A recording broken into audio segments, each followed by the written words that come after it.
Academy Sports and Outdoors, donating $100 for each Astros home run and $200 for each Correa home run to Houston Children's Charity. And by Southwest Airlines, transparency, low fares, nothing too high. The beginning of a 6-game homestand at Minute Maid Park sends the Astros out against the Los Angeles Angels. They'll meet the Yankees Monday, Tuesday, and Wednesday. Very important time for the Astros in the races. They trail the Rangers by 3.5 games in the American League West race, while the Mariners are 6.5 back. The Angels have moved to within 11.5 behind, and they're in 4th place. And also in the wild card, the Astros are 2.5 games back. So a lot riding on each game here as we get toward the end of July. And Ash, the trading deadline also coming up July 31st. So in this next 9 days or so, we expect a lot to be happening around Major League Baseball. You're hearing enough rumors. I don't know that we've heard a ton. Up until just recently, you've got some big names out there like Chris Sale, Quintana of the Chicago White Sox, one of the young left-handed starters out there. A couple of the names that have been bouncing around, but I don't know that there's anything that is genuine. I think back to 1998 in the Randy Johnson acquisition. That would be maybe Chris Sale being the closest thing to that possibly is available. Lance McCullers, who lost 1-0 at Seattle in his last start, will face this lineup for Mike Scioscia's Angels. Yunel Escobar leads off at third. It's Cole Calhoun in right field. Mike Trout, the center fielder. Albert Pujols, the DH. Daniel Nava in left field. Andrelton Simmons, the shortstop. Ji-Man Choi at first base. Chet Bandy, the catcher. And Gregorio Petit at second base with a pitcher, Matt Shoemaker. And he has been very good against the Astros this year. Lance McCullers, 22 years of age, on the hill. Hard thrower that features the curveball, and that has been his #1 pitch. 3-2 right here at home, where he's pitched well with a 2.61 ERA. The strikeouts have been coming via the curveball. Yeah, it's been an alarmingly high strikeout rate per 9 innings with just the curveball for McCullers, to say nothing of the other pitches. So the hitters have been forewarned. Here's Escobar leading it off. And that one is up and in at 92, ball 1. Escobar starts the night at .317. He has 3 homers, 30 runs batted in, and with a good .364 on base percentage. He is 6th in batting average in the American League. That one comes in for a strike. Trip Gibson is the home plate umpire, and that evens the count at 1-1.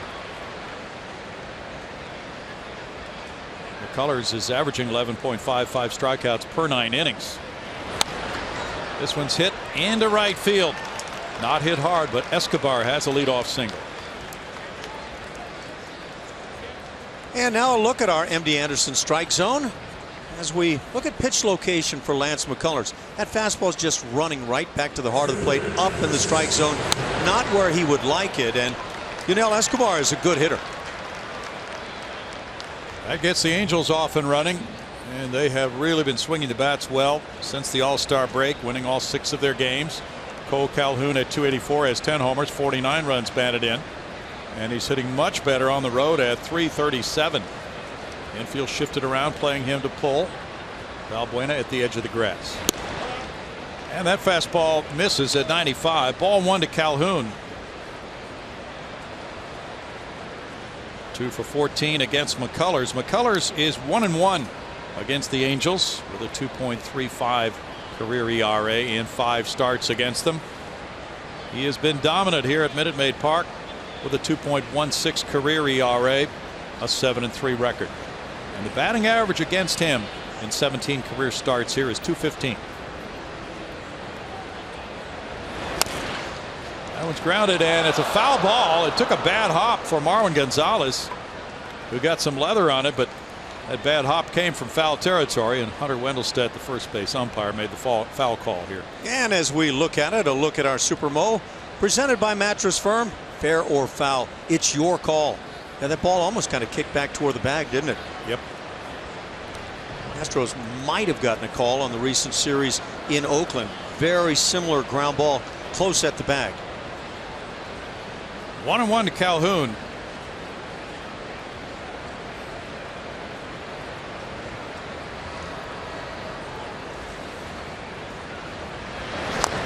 And he fouls that one. During this 6-game winning streak, the Angels have averaged 6 runs per game. Just bashing the ball. They really crushed Ranger pitching in sweeping that 3-game series. Prior to that, they swept a 3-game series from the White Sox on their 6-0 homestand. So 6 wins in a row, 10-2 in the last 12, and their July record is better than the Astros July. Mike Scioscia's club 11-5 in July, and the Astros have gone 9-7 this month.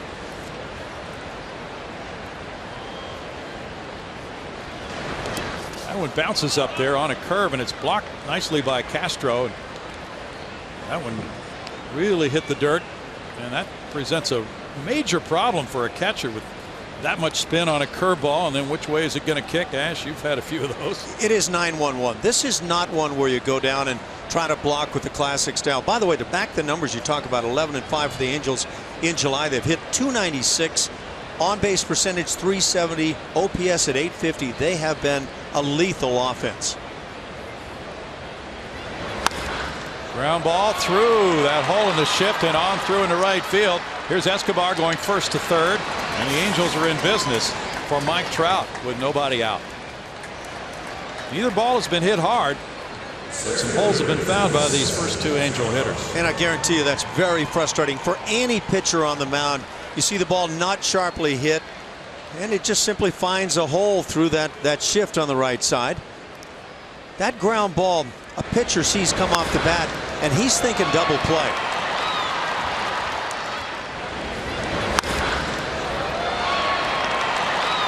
Doesn't work out that way.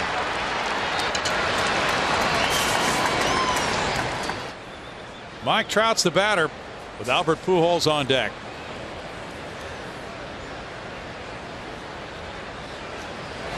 Trout takes, and there's strike one to Mike. .320 hitter with 19 homers, 62 runs batted in.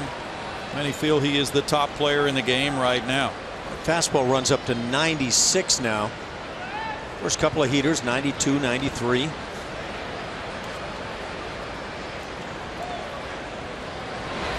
Trout starts the bat on a breaking pitch, and he goes for it. Hunter Wendelstedt with the call, and it's 0-2. Tough to tell. Let's get our peek from the side. Does it go through or not? Very likely. Consider the front of the plate if that barrel goes out beyond there. 1 for 9 for Trout against McCullers. Trout's a 5-time All-Star at age 24.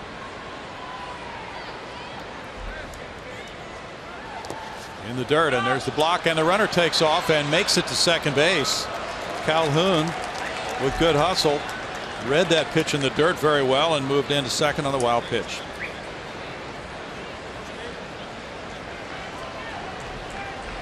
Yeah, there goes your possibility at the double play, and that possibility was very slim anyway with Mike Trout at the plate.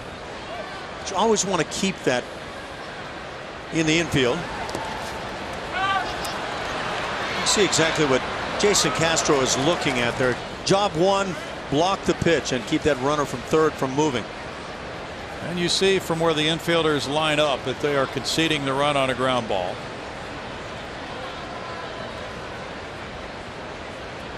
And time is called. Trout has hit .397 since June 23rd. And Albert Pujols shared the team home run lead. .343 when behind in the count.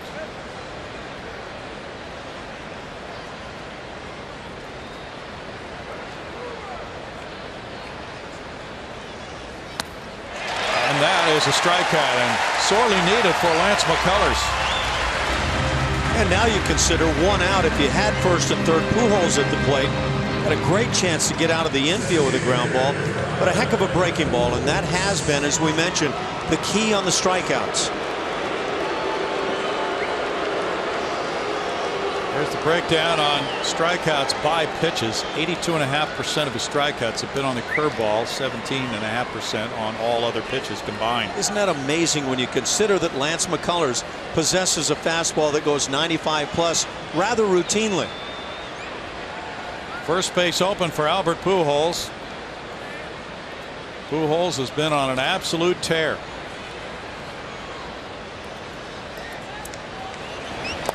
And he starts the bat there and checks his swing. The appeal went down to first late, and it's ball one.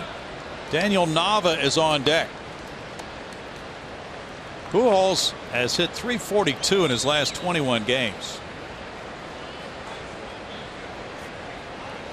And he's been a long-time Astro killer with 52 regular season homers, a total of 58 home runs against Houston pitching in his career. He's the all-time leader against Houston in home runs. Bounce high to third. Valbuena will throw home, and wow, what a throw! He threaded it in to Castro for the tag on Escobar. That throw had to be perfect to get him. Yeah, if you can thread a needle, that's it. Out on the baseball field, Valbuena takes the aggressive play to the plate, but it was presented right in front. You can see that that's a tough angle. Jason Castro gets the throw that makes the tag easy. Excellent replay to show you how it happened. It was surprising, though, as you pointed out, once he had to move to his right toward the line, that made the angle tougher for the throw, Ash. We talk all the time about how good Valbuena is at third base. A lot of guys are good and not aggressive. That was the combination. And Daniel Nava.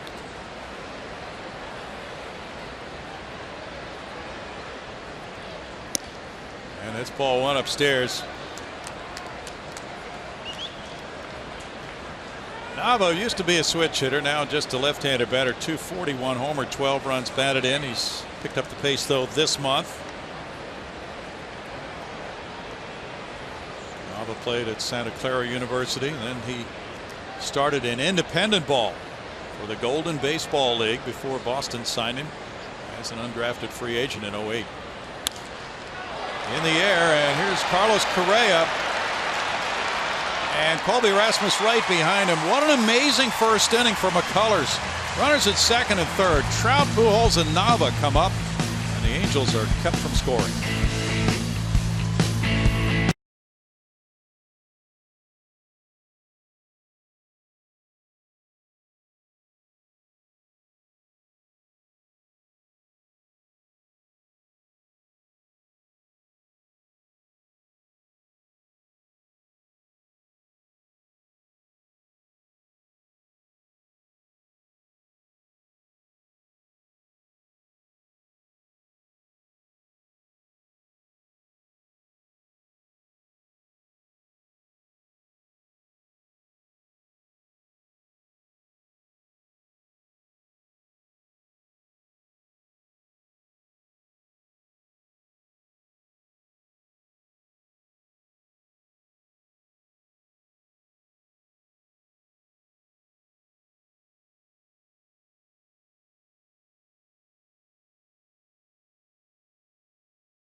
Fans stroll the concourse. There is no score in this game.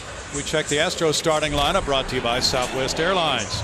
George Springer's the leadoff man. He plays right field with Marwin Gonzalez at first base. Jose Altuve at second. Carlos Correa the shortstop. Luis Valbuena at third. Colby Rasmus is in left field. The center fielder is Carlos Gomez.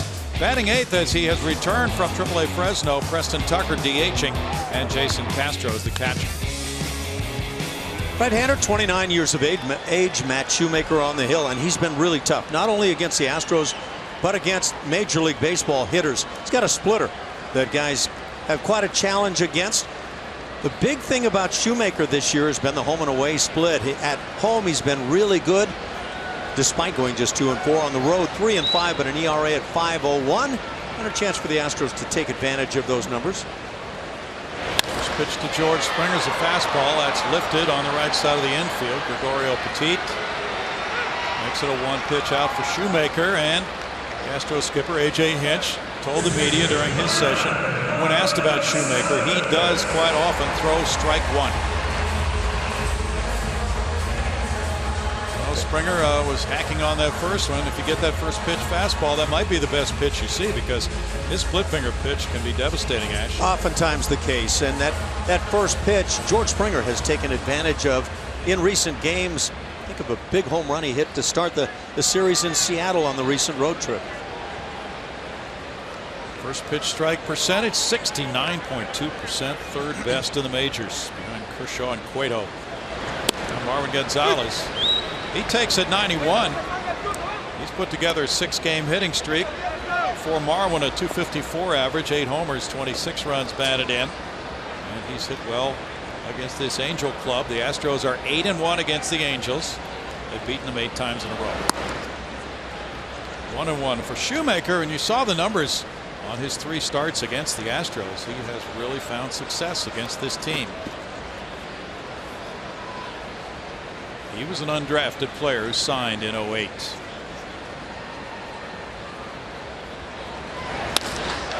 That's a hit to the left side. They were overshifted, and that's been the theme here of this first inning, finding holes in the infield shifts. Gonzalez takes his hitting streak to 7 games. Swinging it well from both sides of the plate. That left side has been producing some real nice power figures as well. That's about as nice as you can do it. When you want to go the other way, you don't want to flare with that front elbow right down through the baseball and sting it going the other way. Jose Altuve has been in such a groove that the fans think he's going to be about to 1,000 hits already, the way he's getting there. 357, 15 homers, 54 runs batted in, leading the majors in batting average and on base percentage. 6-game hitting streak for Altuve. Inside ball 1. Altuve has 14 hits in his last 4 games. And in his career, 7 for 17 against Shoemaker with 2 homers. That might be another reason that Shoemaker came inside on him, to advertise that he wants this to be a different type of outcome in this game tonight.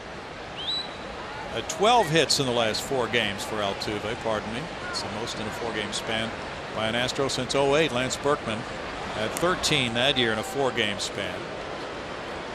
And Altuve, during that road trip, had 14 hits in 24 at-bats. So the MVP supporters are out with their fedoras on.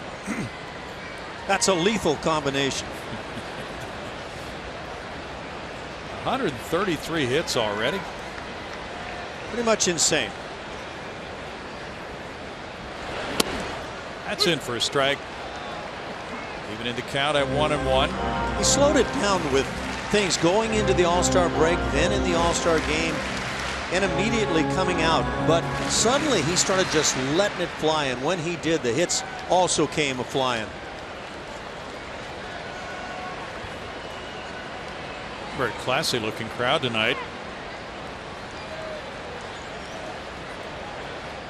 You would think a cane might come with those lids. Yeah. That's a Carlos Correa style headwear. That is. Right? It's kind of the look we'll see from Carlos on the road trips occasionally. Of course, you can wear it with your baseball cap. Yeah, he doubled up.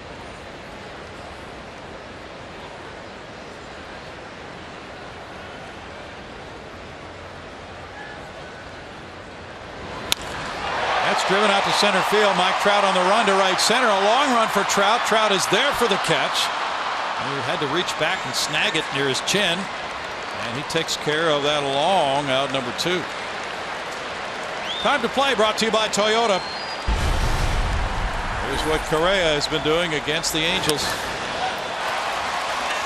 Mike Scioscia would tell you the one guy in the league that he least wants to face with a game on the line, or maybe any time, would be Carlos Correa. He's just eaten up the Angels. His ability, for whatever reason, has just blossomed when he faces Angels pitching, game winners included.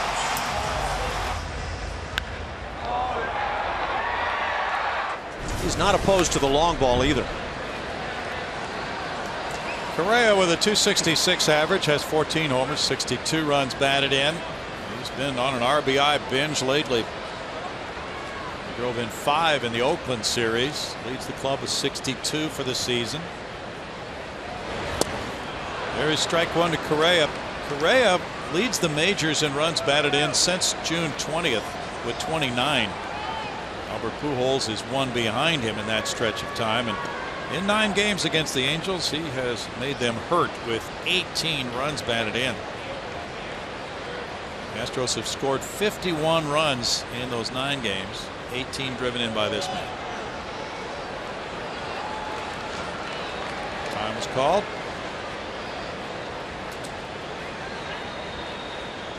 And Correa in this different type of lineup that A.J. Hinch has used since May 24th has been one of the keys. George Springer leading off since that time, and everything has worked to the tune of 34 wins and 16 losses for the Astros, best in the majors since May 24th.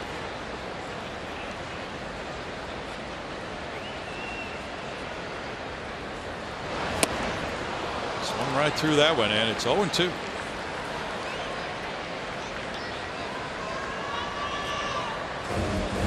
Get a pitch to hit, you want to hammer it. That splitter stayed in a pretty nice place to be able to hammer. You turn and jack toward that wall and left. Yeah, it didn't drop much, did it? Nope. It's kind of flattened out. Maybe he swung where he thought the ball would drop, and the ball stayed up a little bit. Didn't give Shoemaker the kind of action he normally gets on the splitter.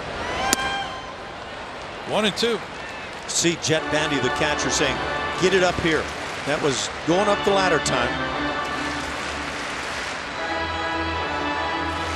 For Shoemaker, 28 wins, 23 losses as a major league pitcher, a 3.79 ERA. He won 1-0 on Saturday, beating the White Sox on a 6-hit complete game.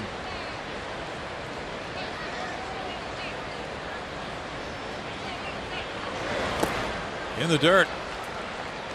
2-2. Shoemaker is 28 years old. He's from Wyandotte, Michigan. Went to Eastern Michigan University.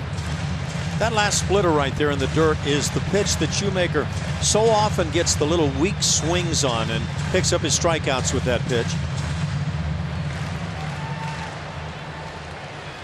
Only shortstop in Astros history with more starts batting 4th in the lineup was Dennis Menke. That goes back a few years.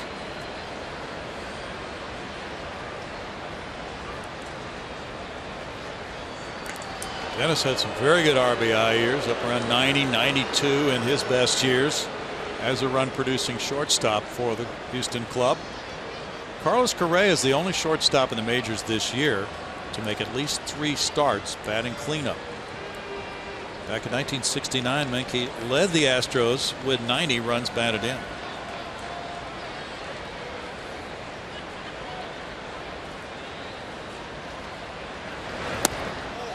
Now it's 3-2, and this is often what happens when Correa falls behind in the count. He works his way back ahead in the count.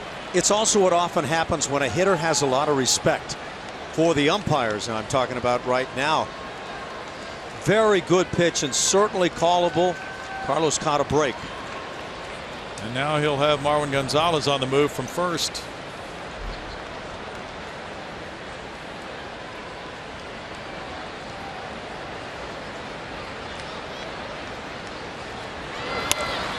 And it's fouled away.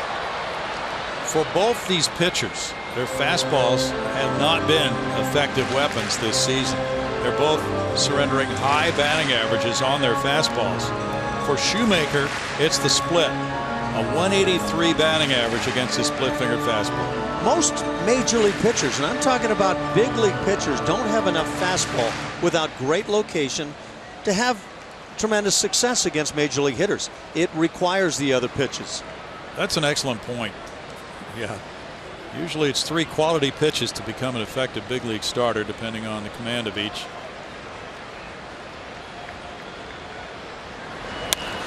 Correa fouls it. We were talking on the field about Kevin Brown with A.J. Hinch. He thought Kevin Brown was one of the toughest guys he ever faced.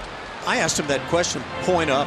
Who was the toughest guy you ever faced? Without hesitation, he said Kevin Brown. Yeah. Talking mid-90s with the great sinking action. And then he busts the filthy slider at you. Tough combination. Now, Kevin Brown probably didn't have 3 quality pitches, but he had plenty to win. I would agree. He had 2 pitches that were better than anybody else in the game. Yeah.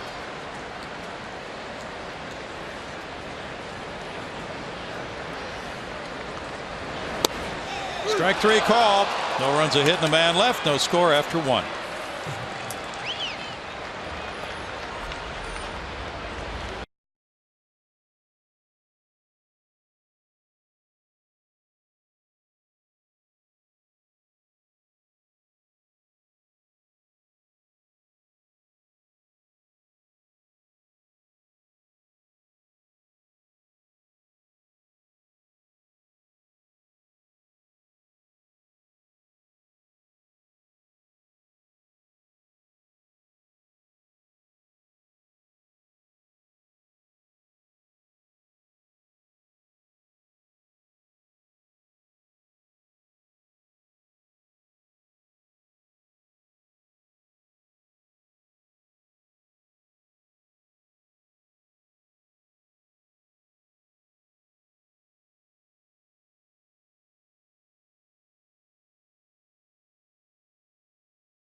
Come out to see the Astros and Angels tomorrow night and be one of the 10,000 fans to receive an Evan Gattis Gnome presented by Academy Sports and Outdoors. For more info, visit Astros.com or call 1-877-9-ASTROS.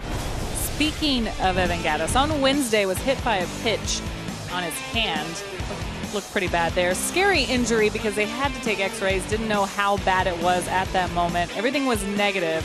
They hurt him pretty good, though. Came out of the game. However, tonight, available. So good news there. He's sore. He swung in the cage and then took BP.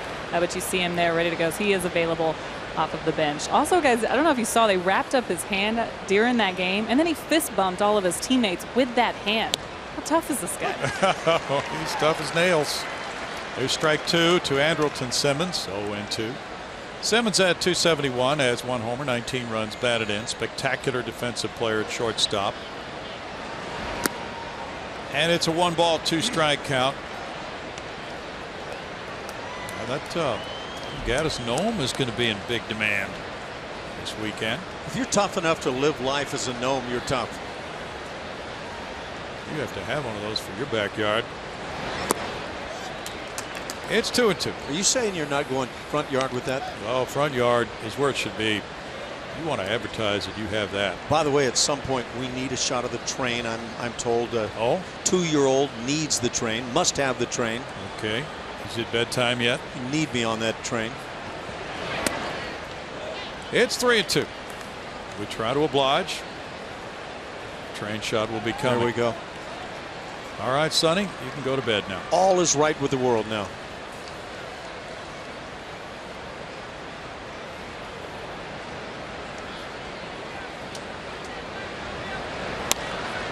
Foul away. You know, Julia and I were talking about Lance McCullers and his breaking pitches before the game tonight, Ash. And the tremendous, okay, here we go. My 2-year-old desperately needs a shot of train. Please make it happen.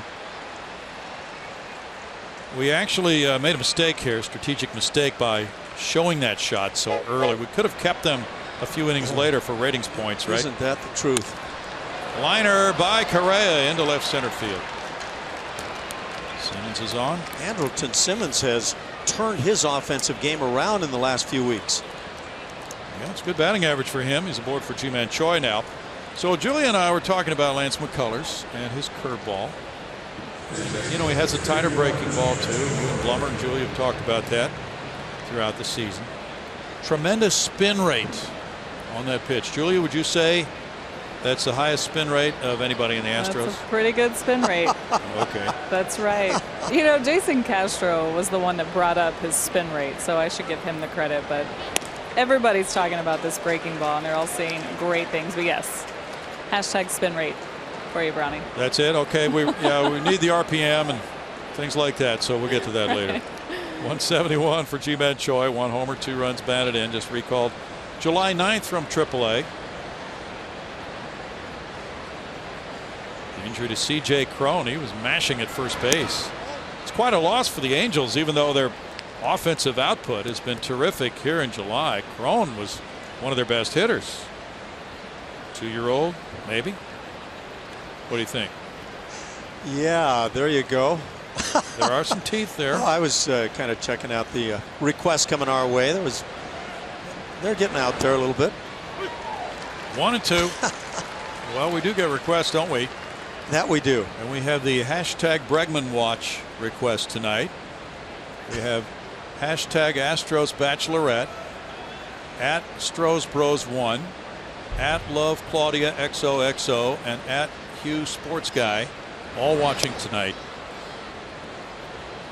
2 balls and 2 strikes. So a big audience for this opener of the homestand, and we know the audience will be sizable also for the Yankee games next week. A lot of people are looking at that series with a lot of interest, and they should be, with the Yankees still in the hunt, and there's a real trade buzz about their team right now. Strike 3 call, and that's the second punch out for McCullers. Back door on that hammer, and that was extremely well placed. Let's see if this catches a piece of the corner. Awfully close. Did a seam. Maybe a seam caught it. Yeah, if you're going to have that one called on you, you're going to have a tough night. Jet Bandy, the catcher, facing McCullers now, has a .272 average, 3 homers, 14 runs batted in. The Angels have some catching injuries, and they've sent Carlos Perez down to AAA to regroup, get some at bats there.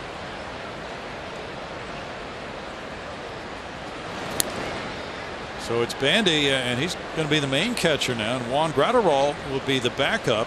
He was just brought up Monday from AAA Salt Lake.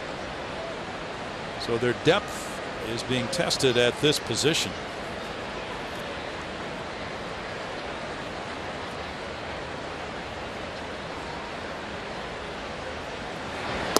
And he takes a breaker, and that's strike 1. Jet is 26 years old, born in West Hills, California. He's a University of Arizona product.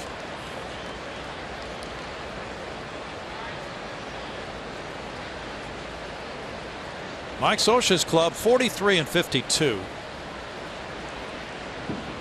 Despite outscoring its opponents by 4 runs for the season. Correa tossing, Altuve turning, plenty of time here to make it into a 6-4-3 double play. No score after 1.5.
Home field advantage is brought to you by Lowe's. Let's take a look at what the Astros have done against these Angels since last season. 14-5 in that span. They played very well, scoring 5 runs a game. The batting average well up above what they've hit against the rest of the league.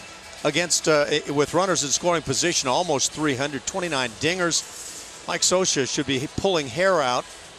And they've pitched very well. So that is a good set of numbers to account for a 14-5 mark. No score as the bottom of the second arrives. Nice yellow t-shirts and caps there for that group. Plenty of fedoras here on a Friday night with fireworks to come after the game. Luis Valbuena has had a nice month of July.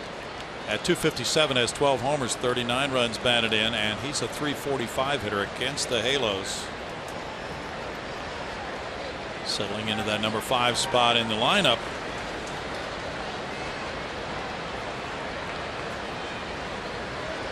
Showing bunt and taking ball 1 on the off-speed pitch from Shoemaker. Valbuena is 5th in the majors in pitches per plate appearance, 4.3 pitches on average per time at the plate for Valbuena. 2-0. Pretty good splitter right there. Just kind of a throw it over type pitch. Valbuena shows bunt, pulls the bat back, and no call, and appropriately so.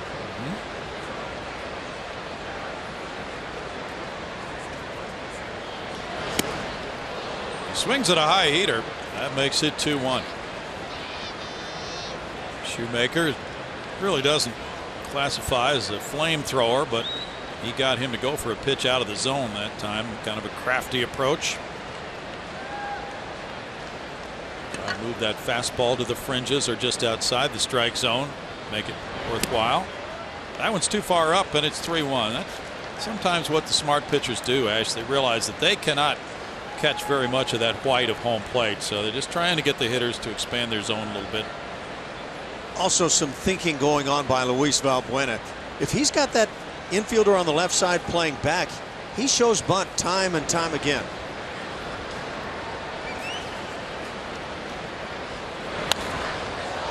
That's in the air, and Valbuena really wasn't very happy with it, but he fouled it back, and he still has life at 3-2. Let's see what's been going on with Luis. In 40 games in June and July, a .289 average, way up from April and May. And against lefties, he has had a significant increase. That's been the big difference maker, other than the home runs, which have been pretty obvious, but he's hung in well against the lefties.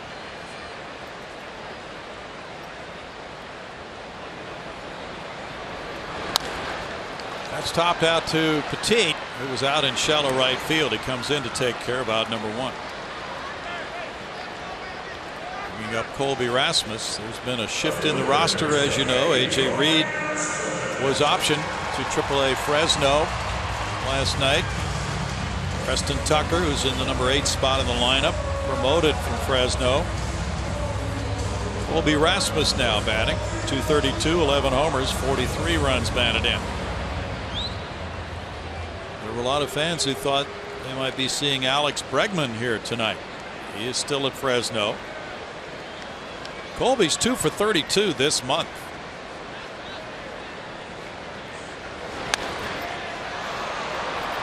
Shortstop comes over. Simmons, the third baseman, gives way to him. 2 outs. That's a string that's hard to deal with as a major league hitter. 0 for his last 22 now for Colby. Carlos Gomez bats. Gomez, a .208 hitter, has 5 homers, 27 runs batted in. He was 2 for 20 on the road trip. He did hit a grand slam.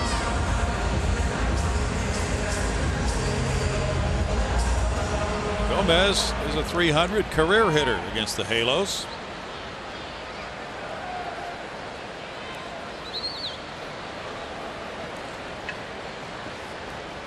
Well, they have really been hit hard as far as injuries to their starting rotation this year, Ash. Kicks you in the tail too as a club, and the Angels have been, well, they've looked like a ball club, totally out of the race. Their recent surge has given, I imagine, some fans some hope. I don't know if it's put many smiles on the face of Mike Scioscia.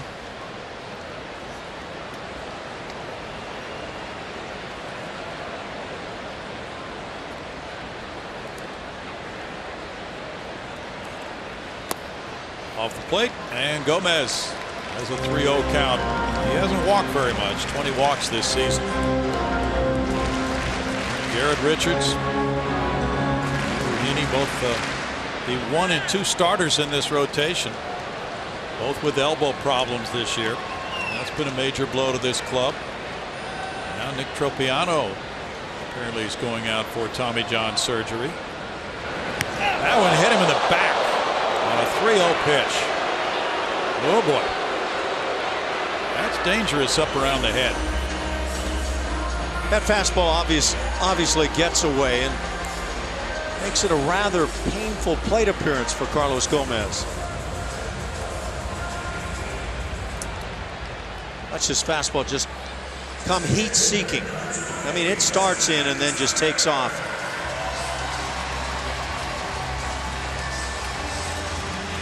Third hit batsman of the year for Shoemaker.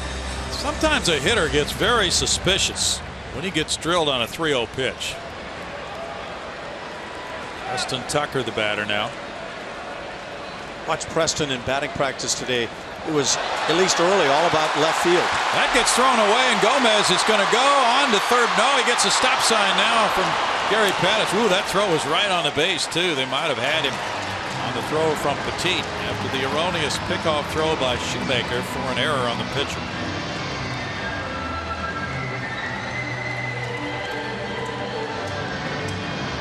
Quick feed, didn't even come set yet, and good throw right there. Just might have had Carlos Gomez. Might have. Yep. He's glancing. You can see he's picking up Gary Pettis, the third base coach, right away, and Pettis with the correct call. So Tucker gets a shot at driving in the first run of this game. Coming back after putting together a nice surge at AAA Fresno.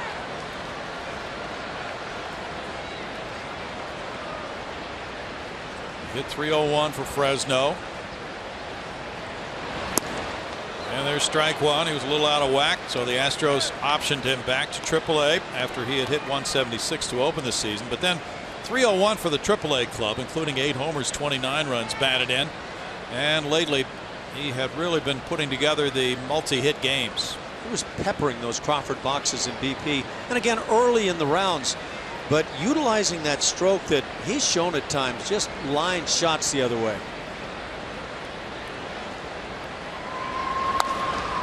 Popped up, and it's Escobar. 2 ended in the Astros second. No runs, no hits, an error, a man left. No score after a couple.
A reminder as you enjoy a cold one to look forward to Miller Time and later in tonight's game, brought to you by Miller Lite.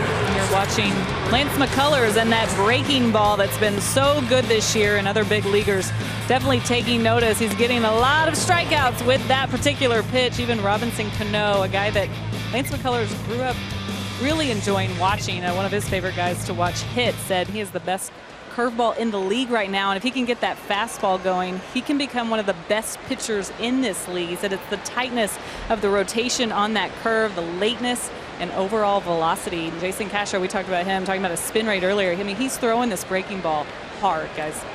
We have more on that for you, Julia, as Gregorio Petit bats, former Astro, taking strike one on the heater. Petit at 281 has 2 homers, 15 runs batted in. Darren Willman has sent us on Twitter that Lance McCullers' average spin rate on his curve tonight is 3,084 RPMs. Is that about what you thought, Julia? Yeah, exactly. Okay. I thought you were mentioning somewhere in the neighborhood of 3,000 before the game tonight. I think it's time for an oil change. 1 and 2. Now the league average, according to Darren Willman, is 2,462 RPM. I'm just going to sit out for a while here. That will not help you get very far on Beltway 8, however. No, I guess not. 2 balls and 2 strikes. You're going to need some serious RPMs there.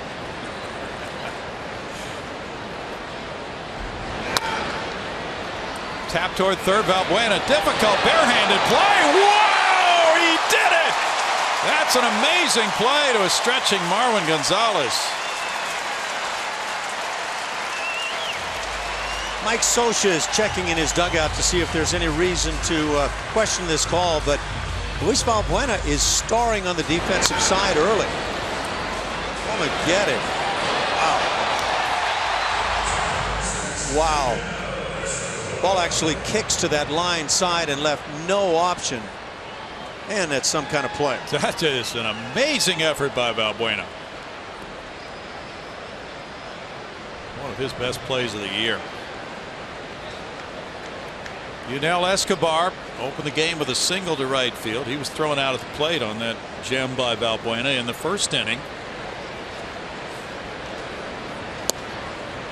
There's strike one. Escobar, one of the Cuban-born players in the major leagues. And the Astros hope to have their Cuban-born player in the big league lineup soon. Bouncer out 2 hops. Carlos Correa. 2 outs. Let's go back to this breaking ball on Petit. Check out the RPMs on this baby, Ash. Now let's count them. I actually lost count early there. But you can see that curveball breaking down. Creates a would-be little swinging bunt single. Not so with Valbuena making the play. The way he had to come over to his right toward the line, reach down, and then regain his balance to make that throw. Just a spectacular effort by Valbuena. Cole Calhoun singled into right center field earlier.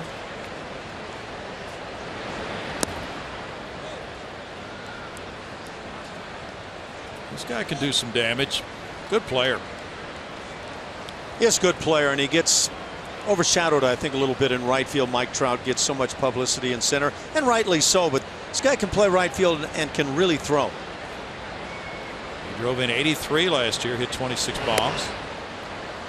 2 balls, no strikes as McCullers' fastball sails high.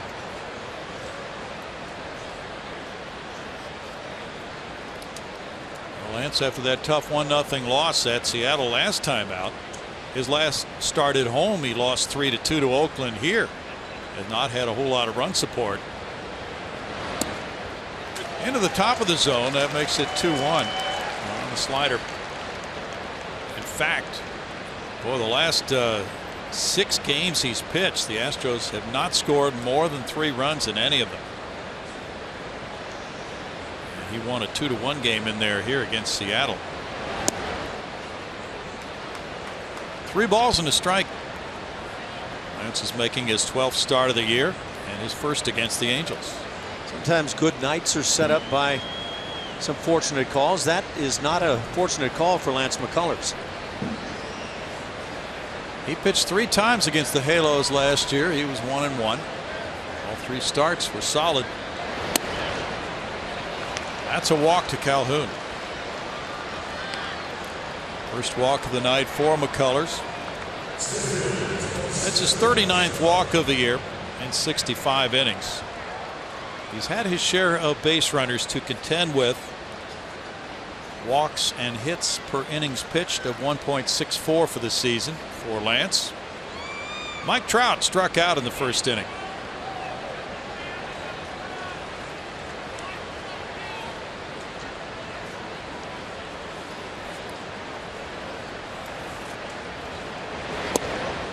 Trout looks at it, and it's strike 1. This is the 4th straight year Trout has hit 15 homers before the All-Star break. He's already 6th in Angels club history with 158 career long balls. That one pops up in the air out of the mid of Castro. He can't reach it, and Calhoun advances to second base.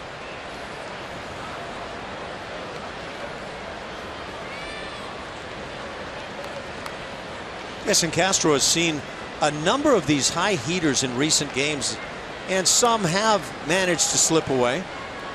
Ruled a wild pitch. Second of the game by McCullers. Catchable pitch, but not easy.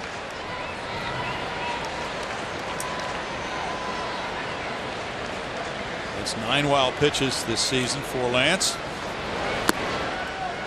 Now it's going to be ruled a pass ball. We'll change that, and it's the 8th pass ball of the year. 2-1 to Trout. He's done well with 2 outs and men in scoring position with that .267 average. Anybody have any whiteout? We'll find some for you. We have to keep stocked on that.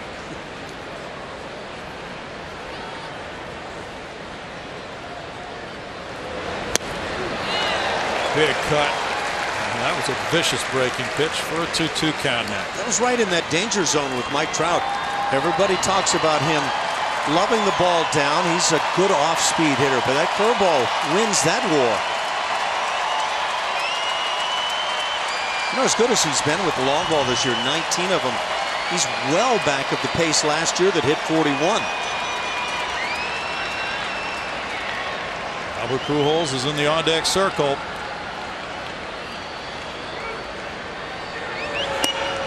Now it's a full count on Trout.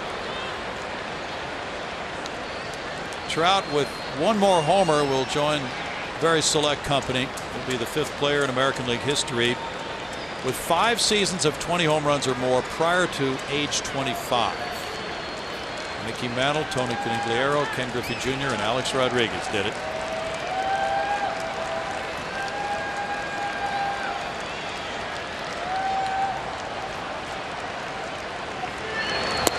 Struck him out again on a sharp breaking pitch for strikeout number 3, and Valbuena comes up with a beauty on Gregorio Petit. Spectacular effort to keep this game scoreless.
inning. Academy Sports and Outdoors and the Houston Astros are hitting home runs for Houston. See some of the guys, current Astros, anybody here in recent years, home runs to tie or take the lead right here at Minute Maid Park. Jason Castro is the leader on that list, 20 of them. Jose Altuve, George Springer, Valbuena, and Gaddis trailing on that list. But yeah, I wonder how many people would guess Jason Castro right there.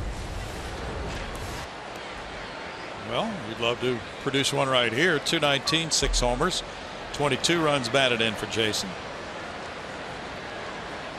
Batting out of the number 9 spot, Springer on deck, Gonzalez due up third.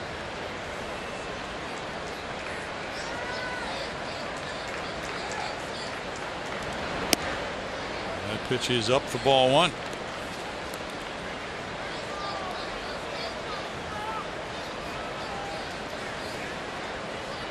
$1,504 players were drafted in the 08 draft. Matt Shoemaker was not one of them. Split finger pitch makes it a 1-ball, 1-strike count. I think what it tells me is that as much as all the right things are done in scouting the players and trying to determine who can succeed, some slip through the cracks. Yeah, they do. 1-2. Shoemaker had an excellent year in 2014. He was 16-4 with a 3.04 ERA that year. Second in Rookie of the Year voting. And started a playoff game that year.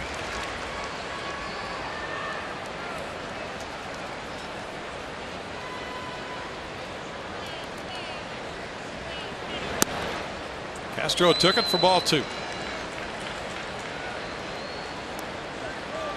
The Astros have scored 51 runs in 9 games against Angel pitching.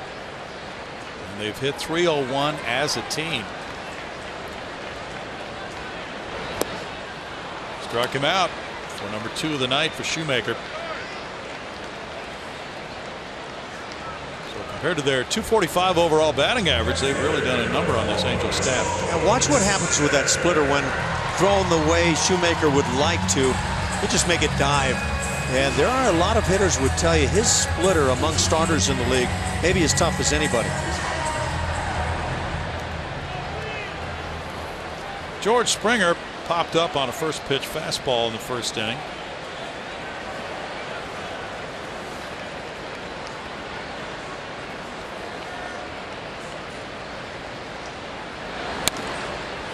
That's flared to the first baseman, and Choi takes care of it. 2 outs. So Springer twice has put the first pitch in play for easy outs, and now it's Gonzalez next. Marwin singled for the Astros' only hit in this game back in the first inning.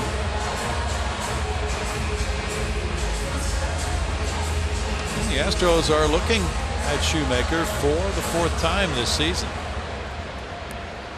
He pitched twice against them in a 5-day span, losing here 3-2 June 22nd and getting a no decision with 6 shutout innings in Anaheim 5 days later.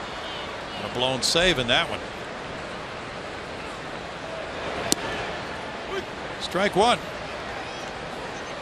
That's what so many people like, fedoras or no fedoras, about divisional play. There's so many opportunities for players to face each other, and adjustments have to be made.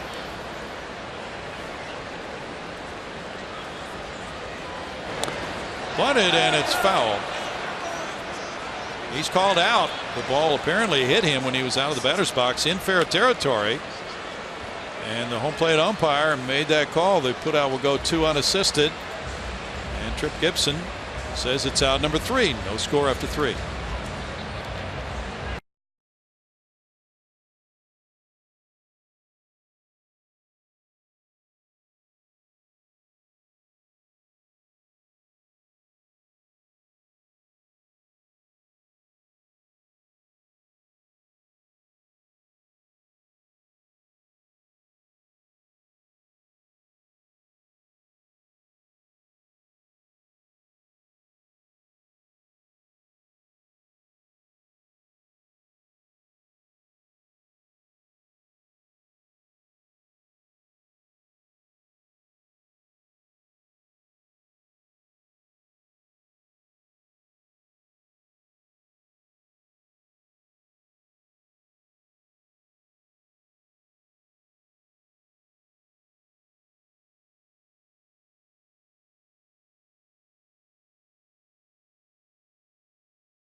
Albert Pujols. I mean, that dude's been playing since I was in elementary school.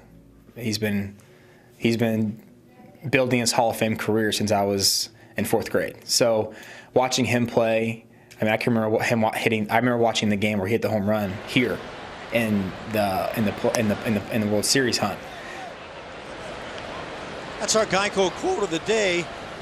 As I lose my voice, and yeah, I think we all remember that shot. Brad Lidge certainly does. Oh yeah. Pujols takes, and that's a breaking pitch for a strike for a 1-1 count. Albert hit the ground ball to 3rd, and Valbuena turned it into an out at home plate for a key play in the early going of this one. The fastball off the dish takes the count to 2-1 on Mr. Pujols.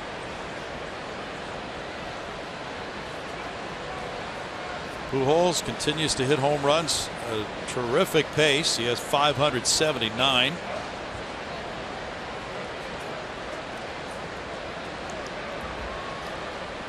Four away from matching Mark McGwire. High chop goes foul.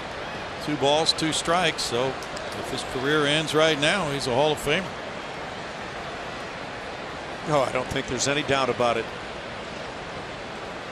He's been people say, was he ever the best in his league? Well, just time and time again. And the numbers stack up.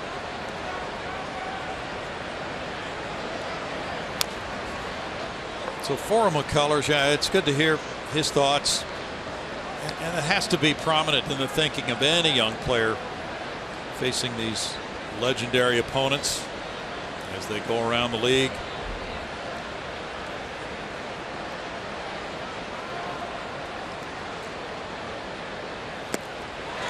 And striking them out.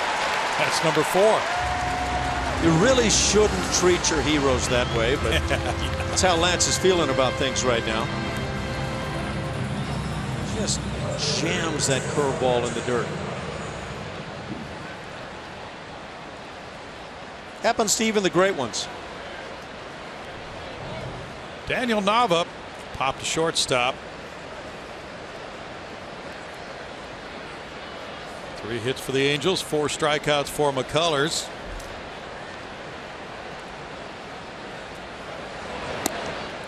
That is strike 1. Now we've heard it time after time, Ash, with a lot of the great pitchers. If you're going to get to them, you need to get to them early. McCullers may turn into one of those guys. The thing about Lance, though, his pitch count often doesn't leave him with the chance to just shut people down late in the ball game. True. Yeah, that's one of the things that Lance really must work on. You talk about pure stuff. Nobody wants to face this guy.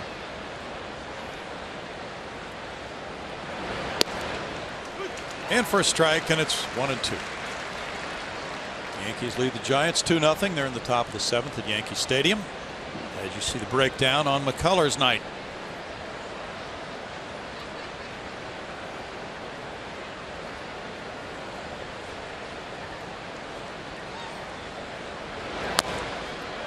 That's a little chop to Marwin. McCullers fielding the toss. 2 outs. Now that curveball's picking up strikeouts. It's also getting little soft ground balls on the infield. I'll be right back, Bronny. How about that? Beautiful Hawaiian shirt, a nice fedora, and some ice cream. Does it get any better than that? I've been wondering where Dirk was hanging out.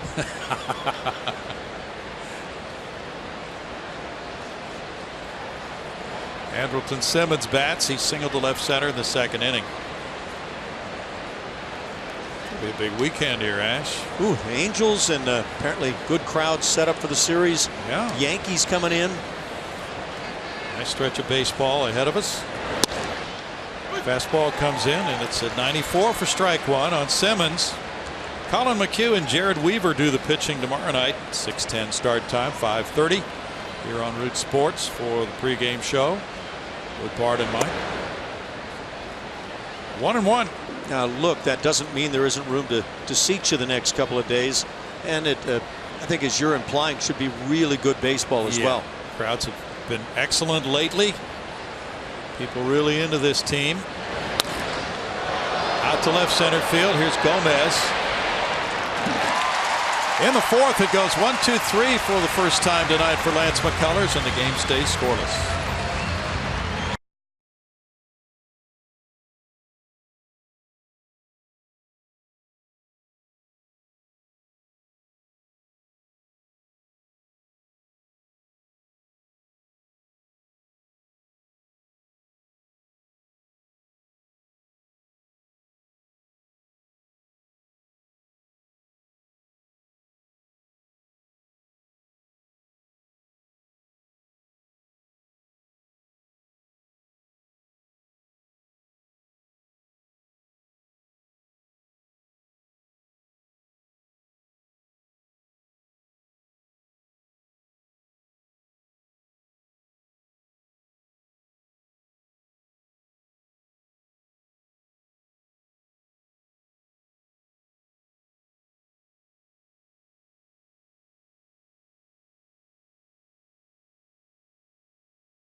This brings us our league leaders. Highest average against the Angels all time. We've talked extensively every time the Astros and Angels have ever played, or the Astros and Cardinals, about Albert Pujols versus the Astros. How about Jose Altuve versus the Angels? 363, the top average of all time by an Angels opponent against their club. Isn't that something? You're talking about Wade Boggs in there. Cookie Rojas on that list. Son Victor Rojas, one of the broadcasters with the Angels. Paul Molitor, you're talking some Hall of Fame material in there. There's Victor. Yeah. Former player of mine in independent ball. What position did he play? Well, he was actually an assistant coach, catcher, pitcher, first baseman, pinch hitter, DH. He did it all. Jose Altuve bats. Did he play the harmonica too? There's strike one to Altuve. Only for the anthem. Well, you could have a Phil Lynn's Yogi Berra type episode on the bus rides if you did, right? Altuve lets it go high. It's 1-1. He drove a ball to right center field, and Mike Trout made an excellent catch on him back in the first.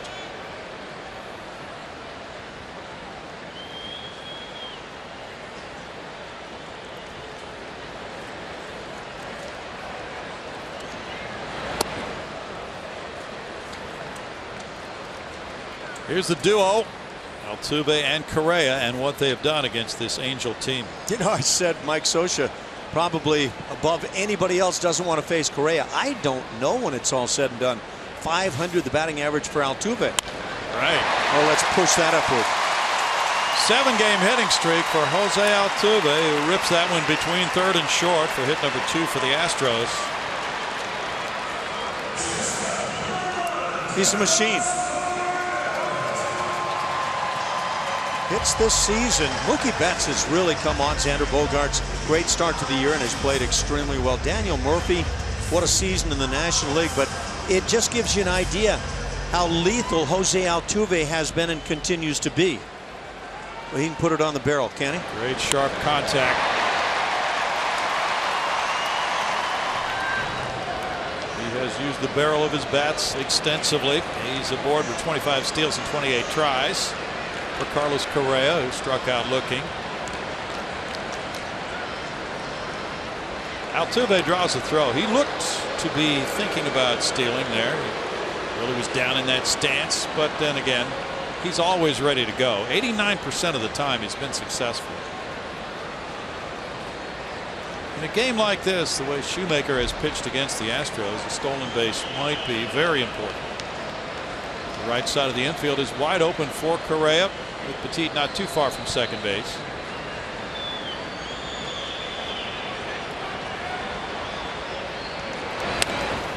He fouls it, strike one.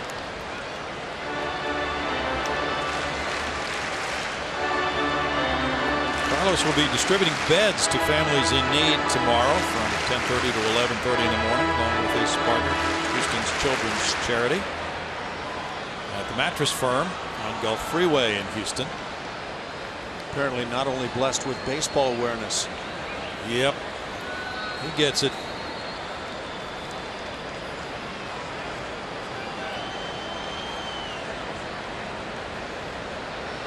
Altuve has a pretty wide stance. He's being watched carefully.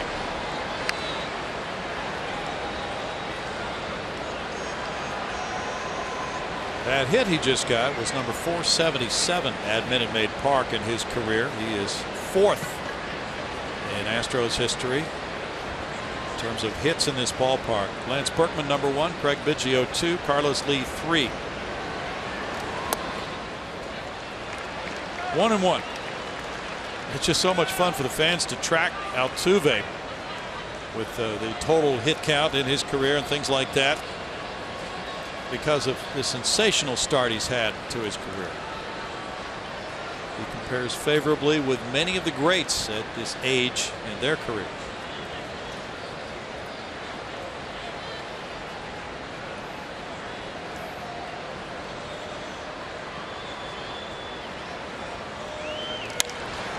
To right field, Calhoun. Altuve back to tag. Calhoun has a big arm, and that's well played by Altuve. He went far enough to force a good throw, and he still had time to get back. We go to Julia Morales. Thank you, Brownie. It's time to take a look at our Chevy Stroh poll. Make sure to get on Twitter and vote in our poll. Which historical second baseman shortstop combo are Altuve and Correa most like? Here are your choices: Michael Young, Ian Kinsler, or Jimmy Rollins, Chase Utley, Derek Jeter, Robinson Cano. That's tough. Some great players right there. Have to think about that. Luis Valbuena worked the count full. He grounded out to second in the second inning. By the way, that was offensively only, is what we're trying to compare. Okay. Strike to Valbuena. You know, that really is a tough one. I think of any shortstop to kind of compare with Correa.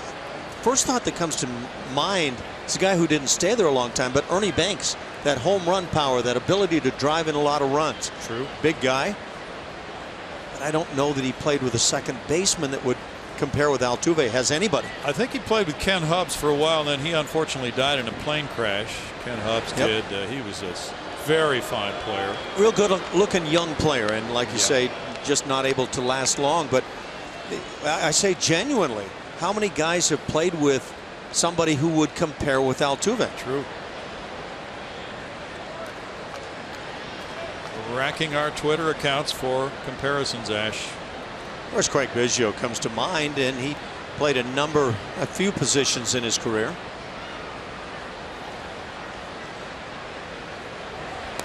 That, though, is an intriguing question with the shortstop second base combo part to it. And so we'll have to do a little more research on that. What do you think? Well, I'm game to research anything to compare Correa and Altuve with somebody.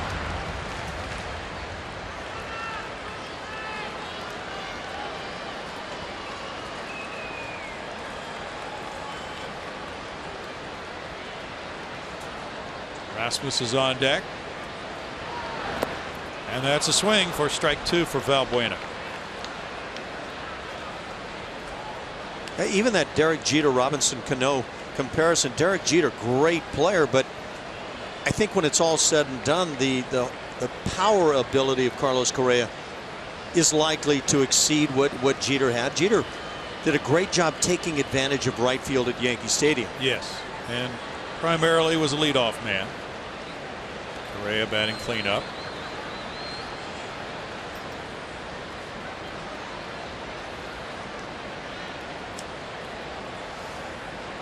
Altuve goes. There's a swing and a foul ball. Keep the count at 0-2. This Astros 8-game winning streak against the Angels is their longest winning streak against any American League team in Astros history. In fact, it's their longest winning streak against any single opponent since their National League days. They had 12 straight wins against the Phillies and the Reds, both in 04 into 05. And just as they've had fits beating the Rangers, they are 8-1 against the Angels.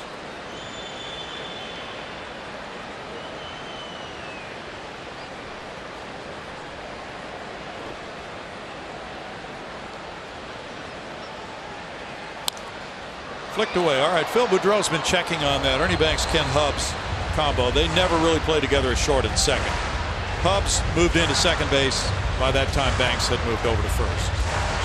Let's see what we have here. Jeff Kent, Adam Everett is the best Astros Bros has ever seen. You know, it's a great combination. Obviously, Adam Everett, the classic defensive player. Jeff Kent, the offensive player, a guy that could break games up. So, yeah, though they were great, I don't know if the comparison is on with these guys. Well, we're going to have to work on that some more. Flick foul. Astros Bros won, by the way, into the matchmaking business, trying to set up a first date here in an Astros game. I need to hear more. Well, we don't know enough yet. Our staff is researching it. We're doing some background checks right now, Ash. Oh, that's needed too. Vet everybody.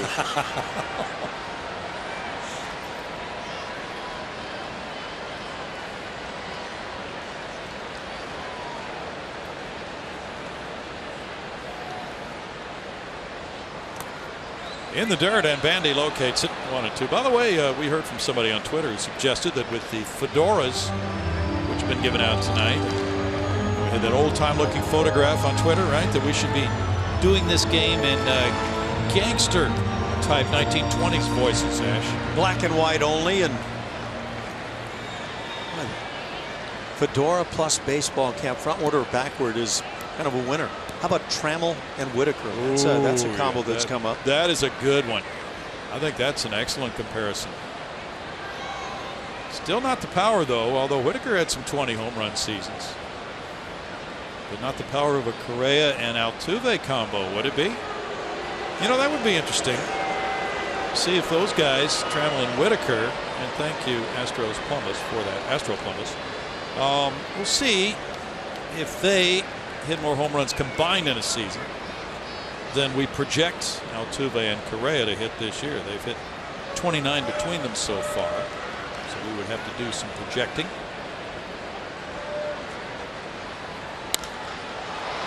That projects to be an out to right field. Petit is back for it, and Calhoun watches Petit make the catch. 2 outs. Follow Astros baseball live with the MLB.com at-bat app. Stay up to the moment with game days, StatCast live, highlights, and more even when you're at the game with Minute Maid Park's new Wi-Fi. Download the app for your phone or tablet right now. Get yourself some ice cream. You bet. That's popular tonight. Did it go out of style? Well, not when it was 9,000 degrees outside today, it didn't. Hot day here. Colby Rasmus popped a short earlier.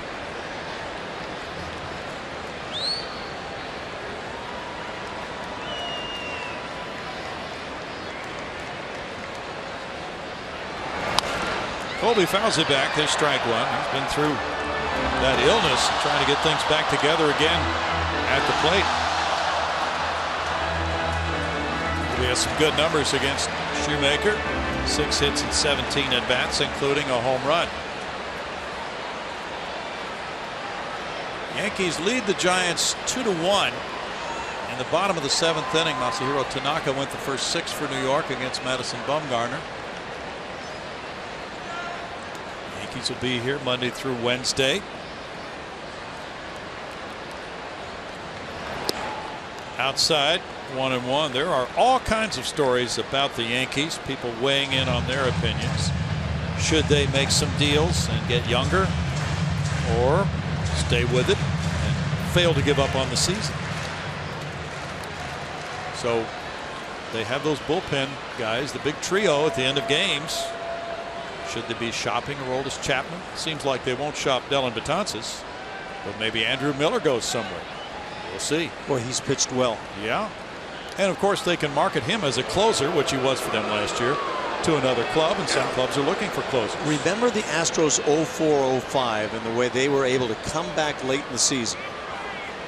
Yep.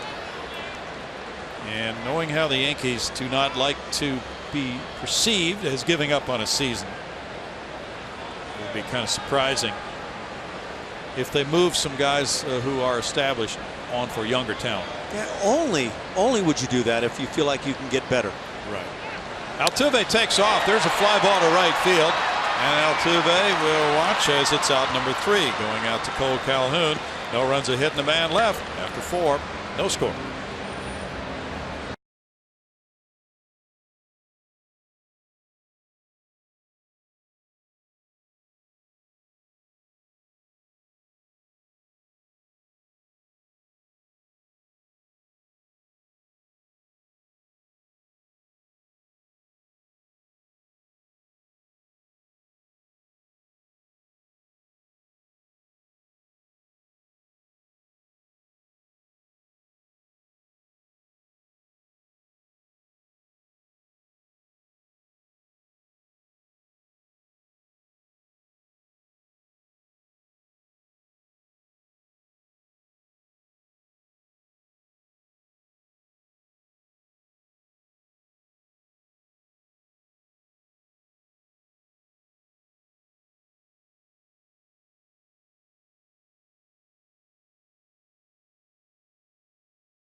Southwest Airlines, transparency, low fares, nothing to hide.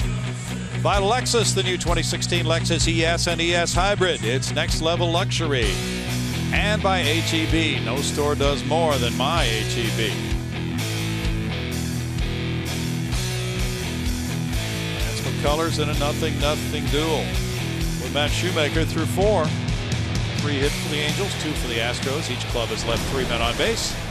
The Angels have the only error. It's Ji-Man Choi leading it off in the 5th inning. He struck out looking in the 2nd. He looks at the high fastball, and it's ball 1. Alan Trammell and Lou Whitaker combined to hit 44 homers in the 1987 season for Detroit. Bounce wide at first. 1 ball, 1 strike. You know, I saw one out there that put together Robbie Alomar and Omar Vizquel. For me, maybe the greatest defensive combo that ever combined out there around the bag. Phil Boudreau's been looking into the Ripken brothers. Cal and Billy hit 34 homers 1 year with Baltimore. 33 by Cal. Yeah. I think 34 by Cal. Is that right? That's what he said, yeah. It's like Hank and Tommy Aaron. Yeah. 2-1. How many home runs Tommy Aaron hit? He might have chipped one in. I'm not sure. Not many. 2-2.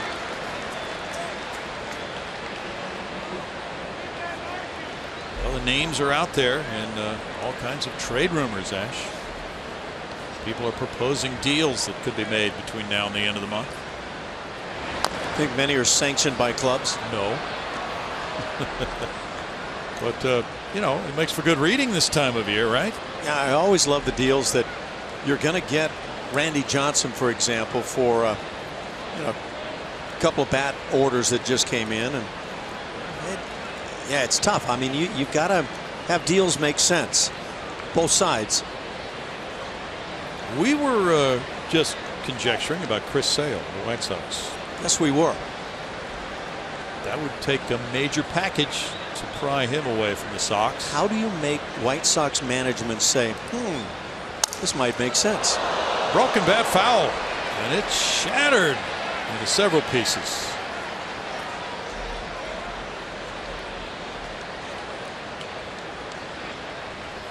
What does a bat look like in slow motion when it just comes apart? Not sure there were any seams on this bat, but it doesn't seem like the best piece of wood I've ever seen.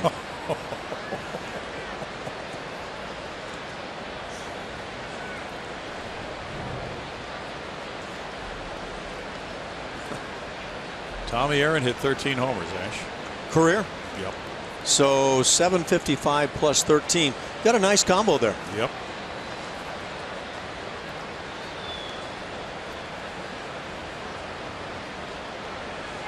That would be tough to beat Tommy and that family, wouldn't it?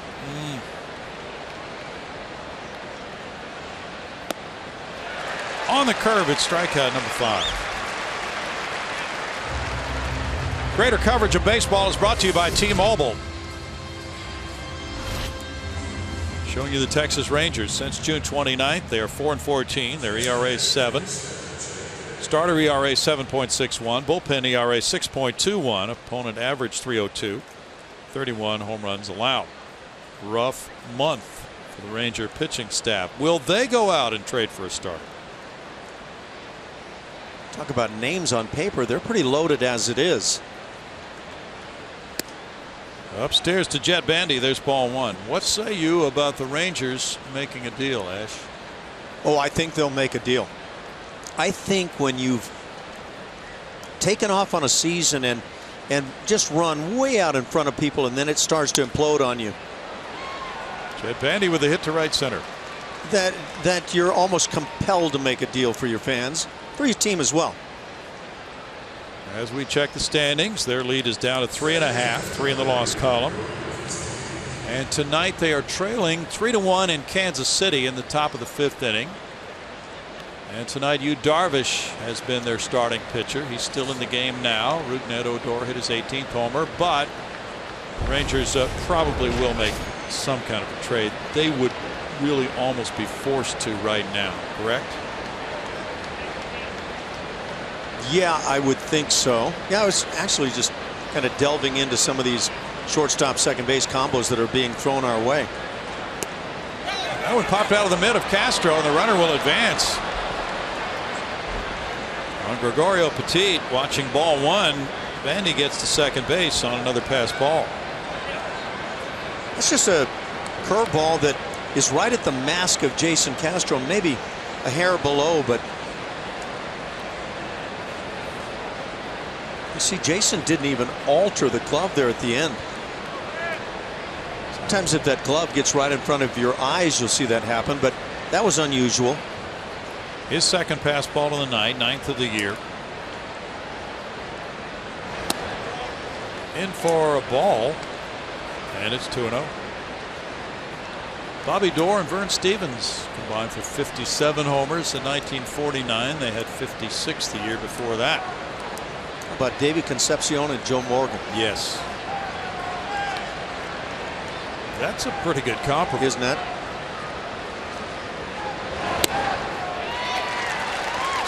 We know what the finished product looked like with those two guys. We're just beginning with these two. Excellent point. Yeah, let's see what Davey Concepcion and Joe Morgan were doing when they were 25 and 21. And was there any conception, by the way, not intended as a pun, but that they might work out the way they did?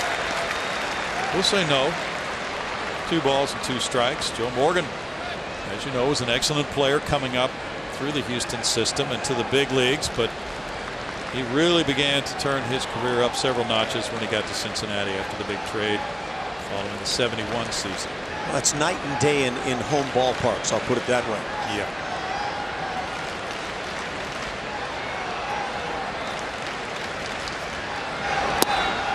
Ooh, that looked pretty good. Sure did. 3-2. Come on, give me a call. Ooh. When you earn it, you feel you've got to get it. And that's earned right there.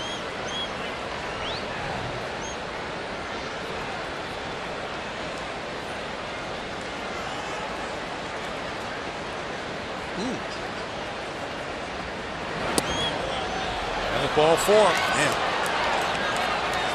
That's the second walk of the night for McCullers. our Lexus defensive ratings.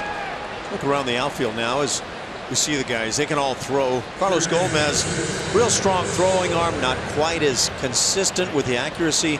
But George Springer and Colby Rasmus, you really don't want to run on them. We warned the Oakland A's. They still tried to go on Colby Rasmus, and it paid the price. 10 outfield assists for Colby, 10 for George Springer, 6 for Carlos Gomez this year. Escobar is 1 for 2. Escobar came to the Angels in a trade last December from Washington. Ground ball first. Marwin getting it to second. Correa back to McCullers covering. And that's a 3-6-1 double play. Second of the game. No runs, a hit, and a man left. No score.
Bottom of the 5th, and the Astros are going to play the Yankees this Monday through Wednesday at Minute Maid Park. Get your tickets today by visiting Astros.com or calling 1-877-9-ASTROS.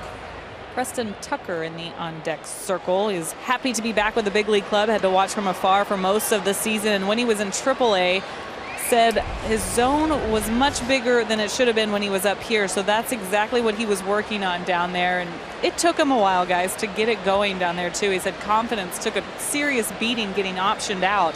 Started around 2 for 25, and then once he got in a rhythm, he got consistent at bats, it finally flipped for him. He feels much better. But for up here, he's going to offer the DH, primarily the left-handed bat versus the right-handed pitcher. Guys. Big swing there, strike one to Carlos Gomez, who was hit by a 3-0 pitch in the second inning. Well, Preston Tucker is getting that shot now on trial number 2 of the season, and he had a chance to make an impact on this offense with his left-handed bat. In for strike 2, 0-2. By the way, Brownie, how do you like the combo at the bag at second base of Sean Dunston and Ryan Sandberg? Oh, excellent. Excellent. They hit 57 homers combined in 1990. We had some more. People are sending us a lot of good thoughts on that second base shortstop combo. Jeff Kent with the Giants. Rich Aurelia. We have a lot of powerful up the middle hitters. The center field production for the Astros this year, ranking 28th in the majors, 210 batting average, 7 homers, and last in on base average at 264. The Angels have the #1 center field production in the majors this year with Mike Trout. Gomez strikes out. That's number 3. Uncle Splitty does what it does so well, picking up the strikeout.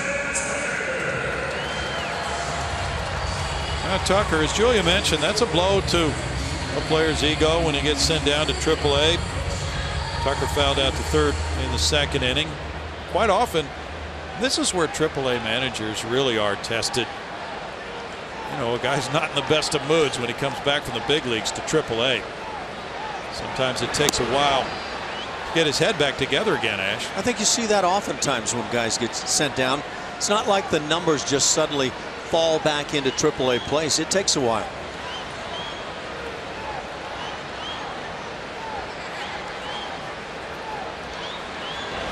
I don't know if you've ever been in that situation before, but it would seem to me that a AAA manager probably would have a prominent thought in his mind. Hey, let's just let this guy do his thing here for about a week or so and let him get his head back together. Then we'll start working. I think that's dead on, Brownie. I think you have to provide time. Out to center field. Trout with a long run. This ball is hit well. Trout cannot make the catch. It stays in play. Tucker with a ball up on Couch Hill will get to third base. It's thrown in by Calhoun, and that's a triple for Preston Tucker. And he hit it in that slot, and that's his first triple of the year at the big league level. It was actually kind of a reaching swing from Preston Tucker. He's that strong. And by the way, coming around second base, he was moving quite well. Look where he reaches to handle a tough pitch down and away and still get it over the speed of Mike Trout. That's a very tough pitch to deal with. Watch Preston go. Now, he's not a burner by any means, but running well coming around second. Uncontested with the free bagger. That's his first major league triple for Preston Tucker. And the Astros would love to get him home with Castro the batter. Saying, please, do you have oxygen? First extra base hit of this game. Hit number 3 for the Astros. The infield comes in now for Mike Scioscia. Castro struck out in the third inning.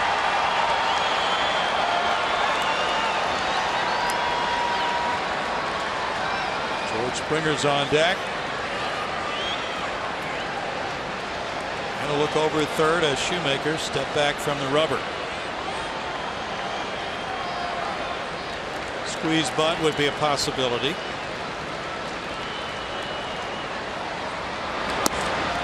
And strike one. Ooh, that's tough to let that first fastball pump through there like that. I don't think Jason thought that was a strike. By his reaction, it did not appear that he did.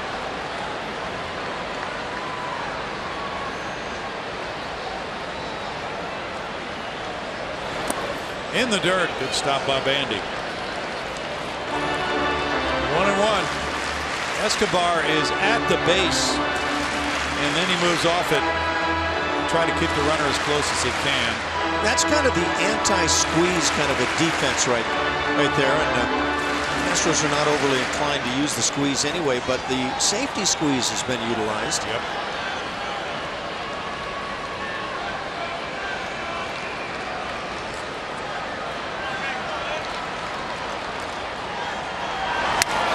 Liner into right field, 1-0 Houston. Jason Castro gets it by the second baseman Petit for an RBI single. His 23rd run batted in. Ooh, how nice is that to see? With that one-out triple, it's kind of like the leadoff double, move him up, and then somebody come through to drive in a run, and Jason Castro able to get it done. And with the infield in, that gave Jason the opportunity to hit it just past the drawn-in Petit. Well, he took the fastball for the called strike and then handled that splitter. Not a great one. It kind of hung up a bit.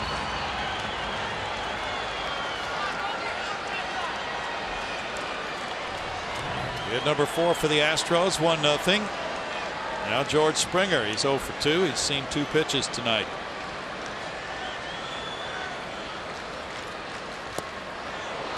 And there's strike one. That's not an indictment, and it's not saying that Springer should have taken a pitch, because the MO on Shoemaker is that he does throw Strike one. So if that's a good pitch, go ahead.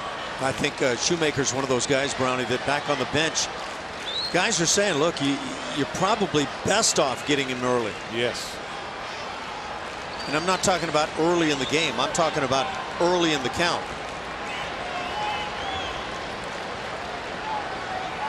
Quite often we think that the leadoff man should work the count. Not every time, though. He's thrown 14 of 19 first pitch strikes tonight.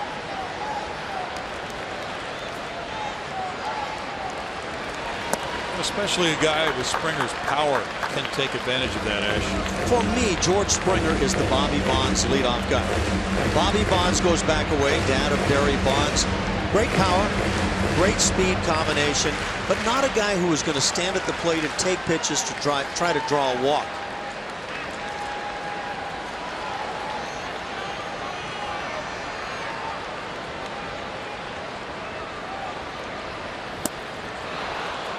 One and two on the split for Shoemaker.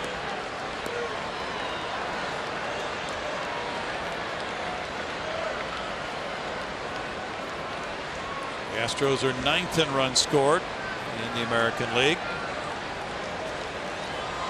They're currently 7 games over 500, and they've outscored their opponents by 43 runs.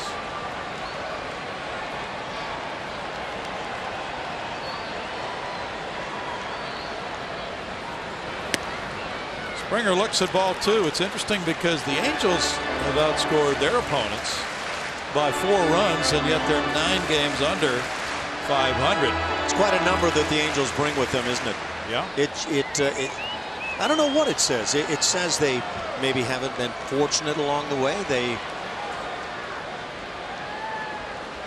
don't know. Tough figure. Get into the Rangers number in a minute. Springer's down on strikes. That's number 4 for Shoemaker. By those numbers, Brownie, the Angels would be typically 48 and 47. They're not close to that.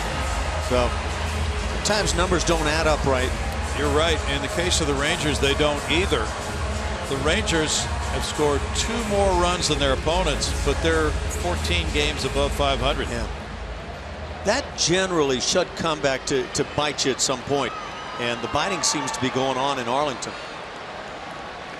Marwin Gonzalez is 1 for 2. And that's better than choking, but you know what people say. It's kind of a flip side of last year's race, isn't it, in the AL West in some ways? A little bit.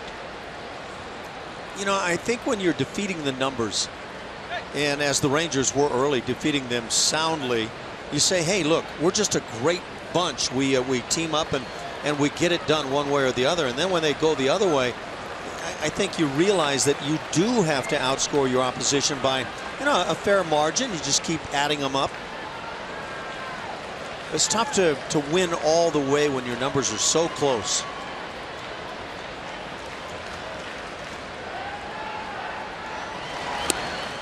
Out in front, it's 0-2 to Marwin. George Gentry nominates Jim Fregosi and Bobby Knopp of the Angels. It was a good combination. There are a number of great combos being handed our way. You know, Dickie Thon and Craig Reynolds at short, along with Billy Doran. Yep.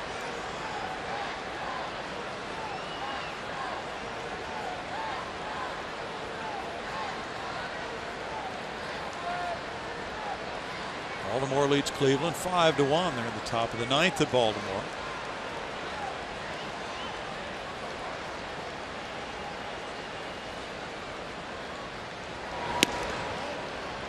It's 1-2 to Marwin. Altuve on deck. Another thing about Shoemaker, as you see on that last pitch, not only does he have the excellent splitter, but he works well and close on the inside edge time and time again.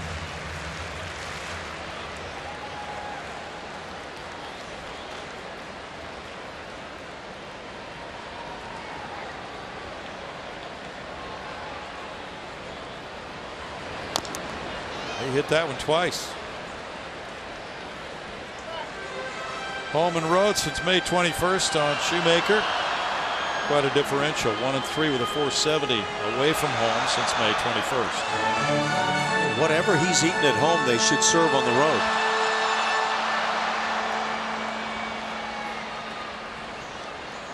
(61-2) on the strikeouts to walks at home.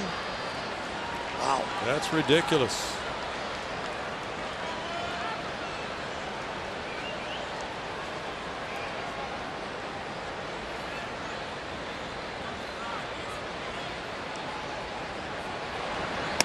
You know, we were reading some stories about the Dodgers.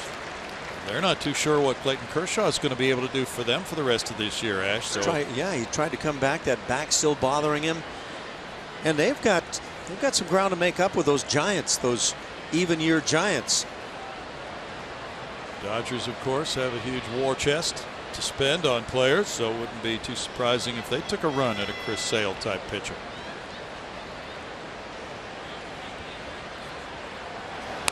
That 61-2 ratio you talked about on Shoemaker has some people thinking about the season that Kershaw is having, a historic type season combining the walk to strikeout ratio, the ERA, and other factors, and to lose a pitcher of his caliber could be devastating for the Dodgers.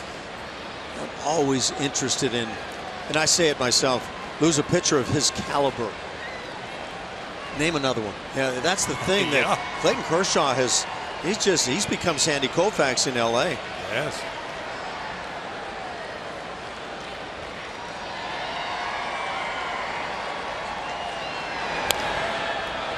That's a fair ball for a little while, then it turns foul for Jed Bandy, and Marwin stays at the plate with a 2-2 count.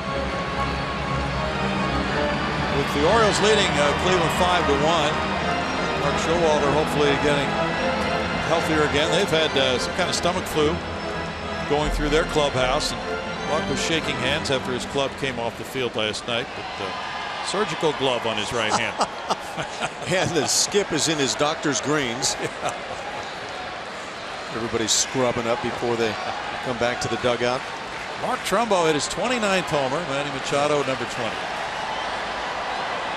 Trumbo's driven in 71 runs.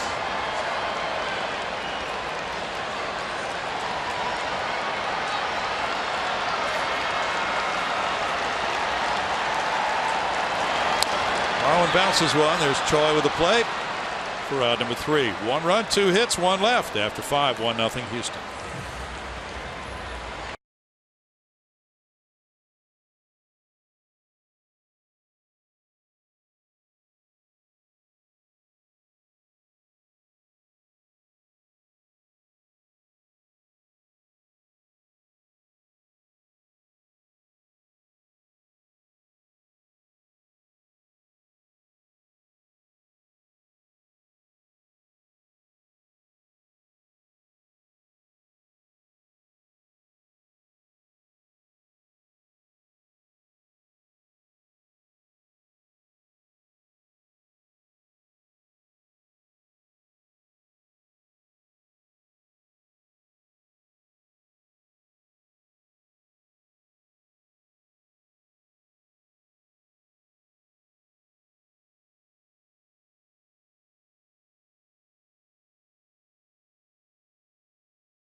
Party of Houston Astros, LLC, and may not be reproduced or retransmitted in any form.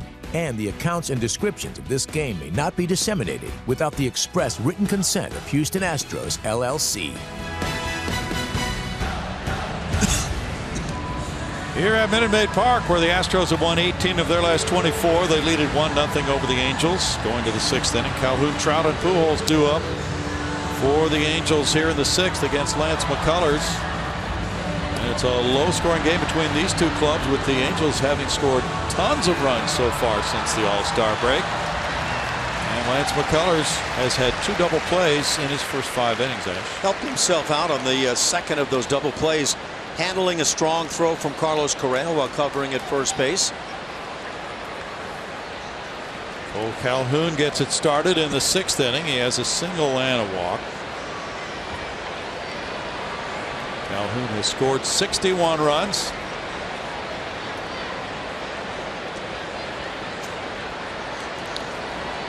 And that's among the top right fielders in runs scored.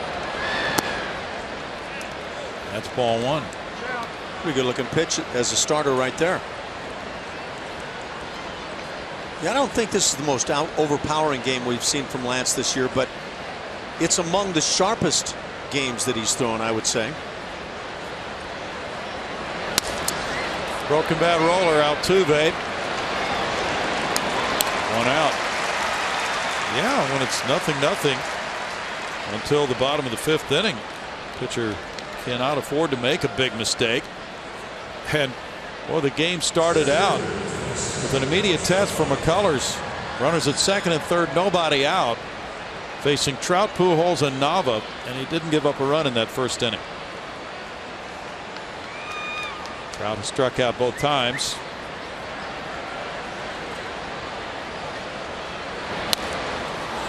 Fouling it for strike 1.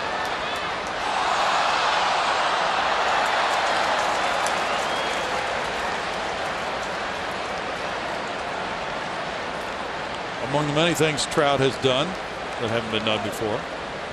He had 104 hits and 18 homers in the first half of the season. Only player to do that 4 times before the All-Star break, prior to age 25 season. 1-1. So he and Altuve have some parallels here with what they're doing at approximately the same ages.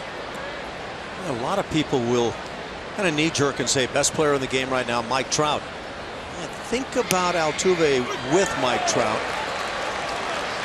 Well, they might be right up there for 1-2 in the MVP voting at the end of the season. Could very well be. Mike Trout is always likely to be that more powerful guy.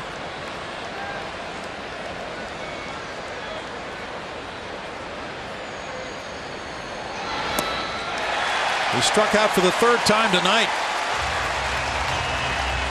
And looking at our Ford spray chart, Albert Pujols and the long balls that he's launched since the All-Star break, he's been on fire.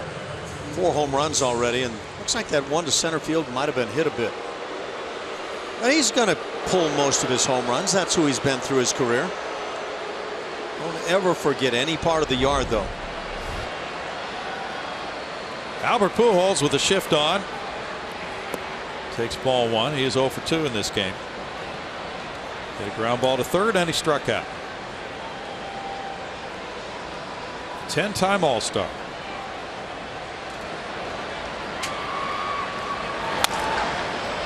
Correa takes extra time. That ball came up on him, and it's out number 3. We go to the bottom of the 6th inning. 1-0 Houston.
Up to the majors with the Houston Astros, was an impressive young player with power, with stolen bases, good second baseman, but did not reach his full potential until he put on the uniform of the Cincinnati Reds. He became kind of the heart and soul of the Big Red Machine. Of course, they had some pretty good players on that club, and he just kind of became that guy that was the spark plug for the maybe one of the best offensive teams of our era. Altuve with 222 hits more than Morgan through the first 763 games. He leads it off here in the home sixth inning. He's 1 for 2. Fly ball out to Trout. One, number 27, flies out to another. 1 out.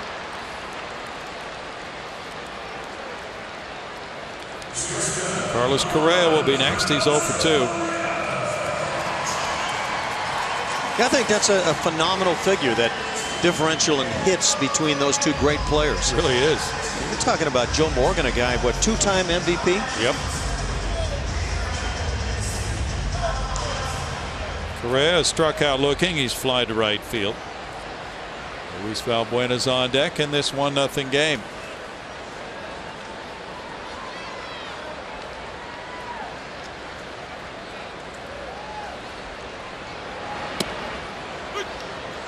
That's strike 1 to Correa.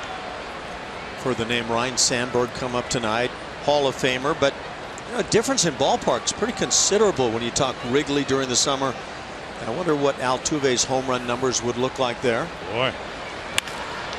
Rip, what a play there. Escobar robs Correa with a quick glove to his right. 2 outs. Escobar's always had a good throwing arm. Came up as a shortstop. And always quite talented. But boy, he made that kind of look calm and easy, didn't he? He did.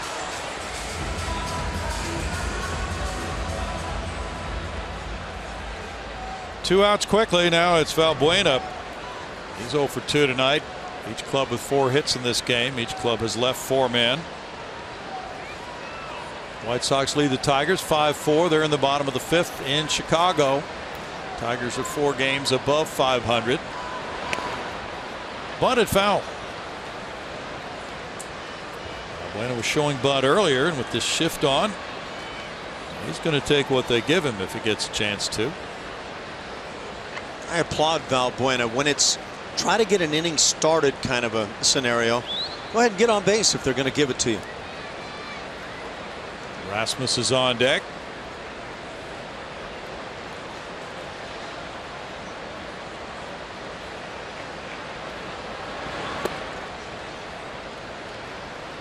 One.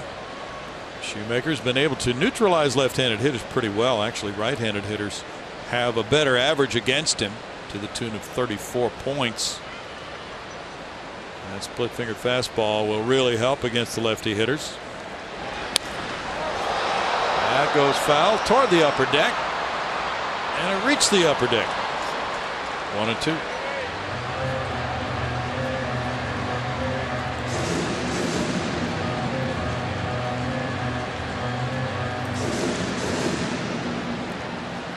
What are we going to do about these batting gloves? There's got to be a way to have those things constantly stay tightened so you don't have to work with them every pitch. There's an invention, and it's Velcro. That's your assignment, Brownie. Okay, Velcro does work, but the hitters don't want it to work. They want time to think. You've got to adjust.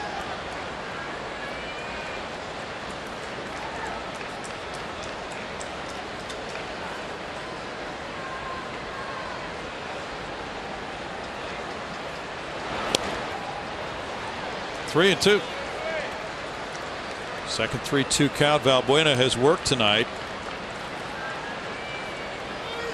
84 pitches for Shoemaker.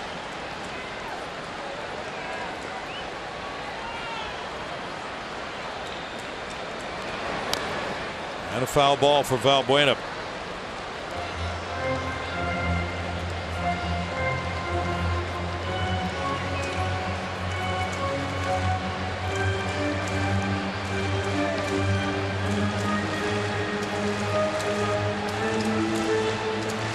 Friday night crowd. The Evan Gattis Gnome is the giveaway tomorrow night. 6:10 start for Colin McHugh and Jared Weaver. Out to center, Trout is waiting. And after 6, it's 1-0 Houston.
Look at what he's been able to do.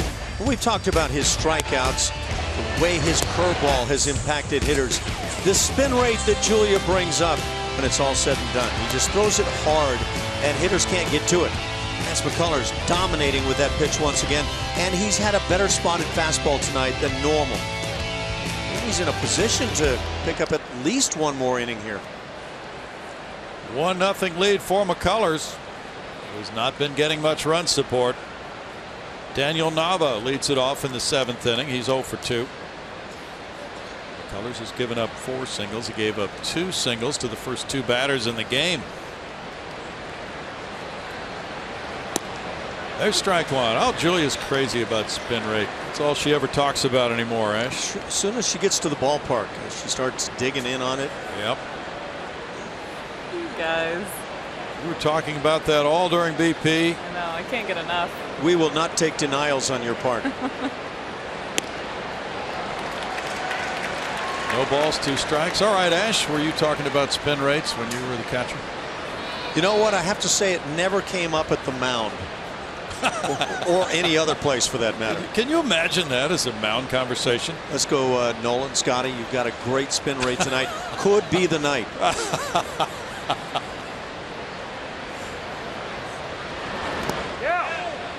Did he swing? They appeal. Yes.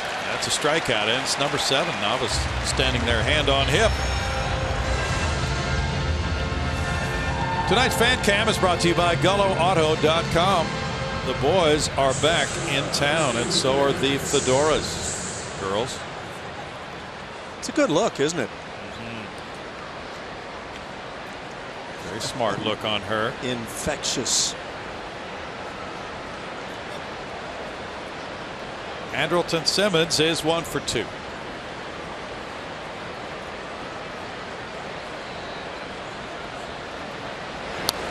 Now, Lance McCullers is a very savvy, modern player, right? So he may even talk about spin rates after games. We'll have to ask Julia about that, because she's in the clubhouse after every game. That's that kind of conversation that your teammates will gather around and talk for hours about.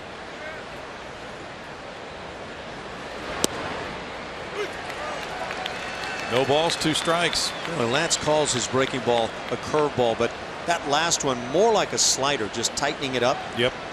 So he mixes it around. For me, it's the combination is like breaking ball. To Hopper, Correa. 2 outs. Batting average against his breaking ball is 150. Now, there are times watching him with that pitch that I'm surprised that figure's that high. I think the Seattle Mariners, who came in and struck out 10 times on the breaking ball, would tell you that's just not possible. Ji-Man Choi is 0 for 2. He's punched out twice.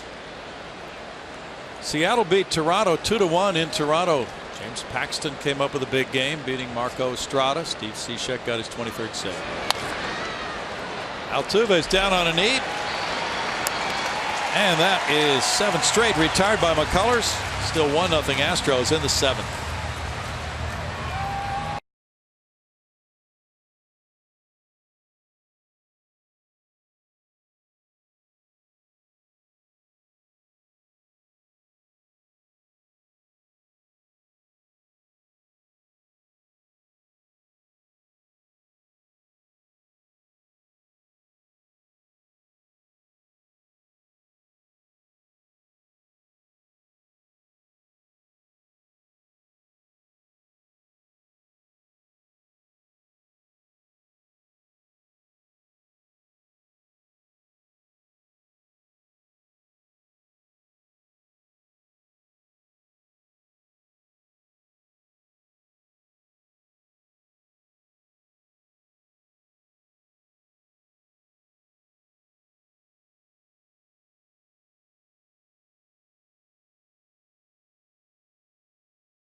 Support the Astros Foundation by purchasing tickets for our 50-50 raffle throughout the ballpark during any home game. One lucky fan will win big every time. For more info, visit astros.com/share2care.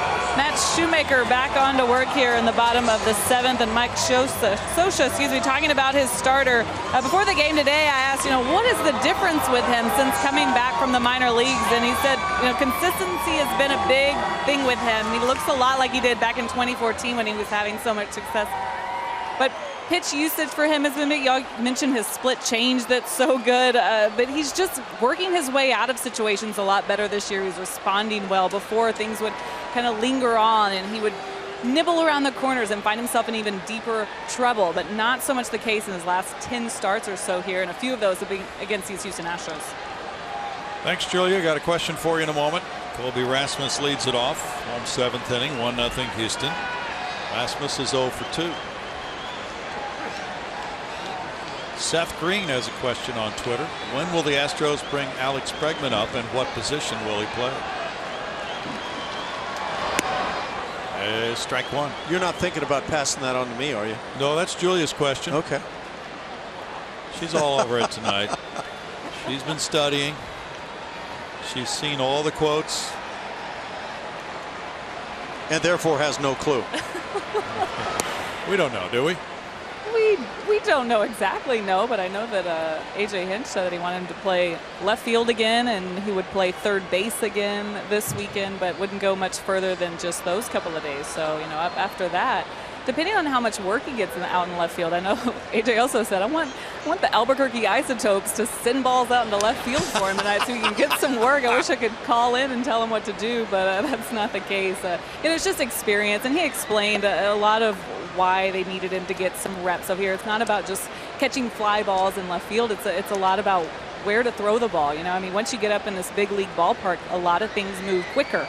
And so for him, I don't think they're so much worried about what happens at the plate as they are as moving him out of position. And a lot of guys do it at this level, but it would be good for him to have just a few more reps maybe before he joins the club. Strikeout of Rasmus. That's number 5 for Shoemaker. What's he going to be doing? Working on nuclear fission in Albuquerque against the Isotopes. No, but boy. That is what AJ said, though. Julie was right. And it does bring up a very interesting point. You're in a tight race for a playoff spot here. That's probably going to be the case for the next couple of months.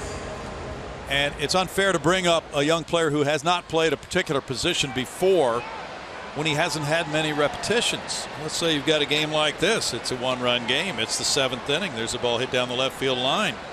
A couple of men on base. Where do you throw the ball? That kind of thing. Gomez with a foul ball, strike one. So in order to feel assured that Bregman would be comfortable and would be capable of making those plays in the outfield, and that's something he hasn't played since high school, it would be natural and normal to think that he would need a few more games in left field. How about this as a thought? Alex Bregman is a shortstop. He knows where all the cutoff plays are going. The instant it's hit to one spot or another on the field, he knows where he sets up. That was a good bunt, and that'll be a bunt single for Gomez.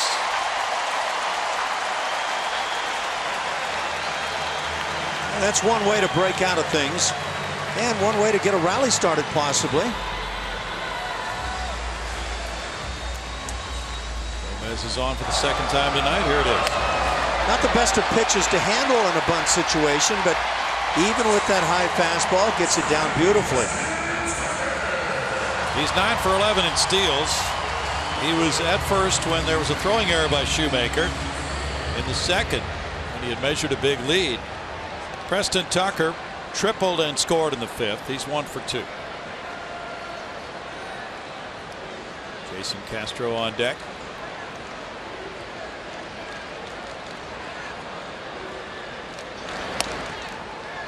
But there's been a lot of intrigue about Bregman, and a lot of people expected him to be here tonight. Instead, it was Tucker. I heard the comment about needing another left-handed bat. Yep. Well, that is a straight 1-for-1 exchange of left-handed bats, with A.J. Reed going to AAA and Tucker coming here. Well, it's paid off tonight. It has paid off tonight.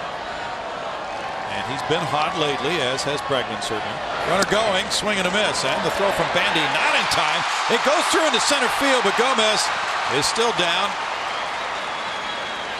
And let's see, thought maybe his hand was a problem, but not the case, and he gets his 10th steal of the year. I'm not sure Carlos was aware this ball went into center field, and it took Mike Trout a little while to come on and get it. So this would have been an easy move up to third base right about now. You can see there's still a long while.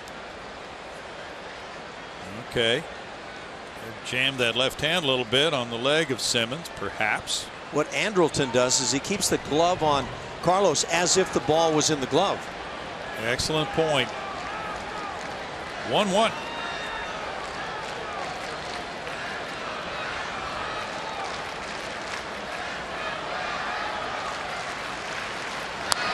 Ground ball, and good play there by Choi, robbing Tucker, but it's out number 2 with Gomez moving to third. Joe Smith warming up in the bullpen. Castro coming to the plate. Getting a ball game like this, and who knows, infield likely would have been in had Carlos Gomez gotten to third base. If the infield was in, does that ball possibly get on by and down the right field line? No telling. It might. Gomez at third, Castro the batter. Castro has the only RBI in this game. Smith getting loose. Castro singled to right field in the 5th with the infield pulled in. He's 1 for 2. George Springer's on deck.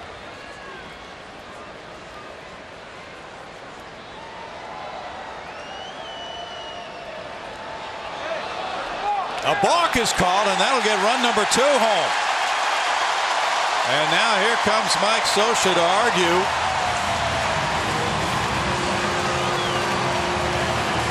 Balk is called by Scott Berry, the umpire at third. A.J. Hinch is coming out as the umpires confer. I have a feeling that this play might get overturned, this call. What I saw was Matt Shoemaker step off the rubber. And once he steps off the rubber, he can do pretty much anything he wants to do.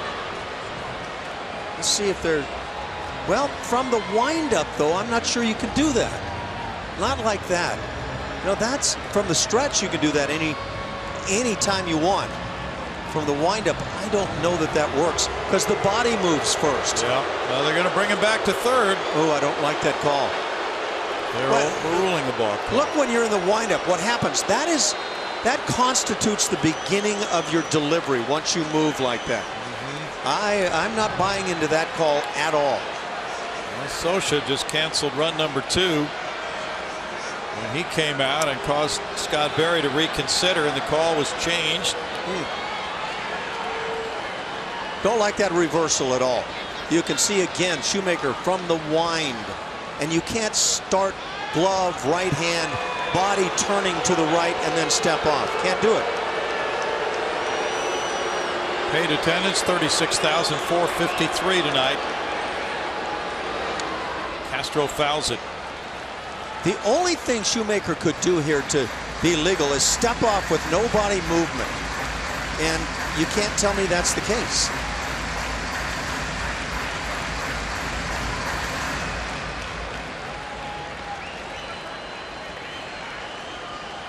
Could be a very big call that got reversed.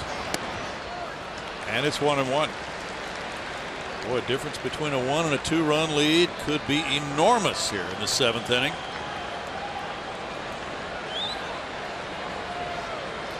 Especially the way Shoemaker performs in these situations.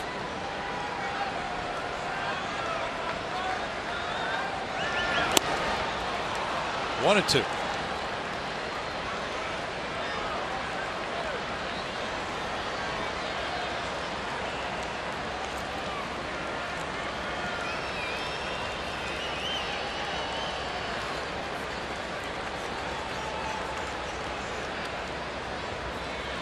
Shoemaker has not been called for a balk this season.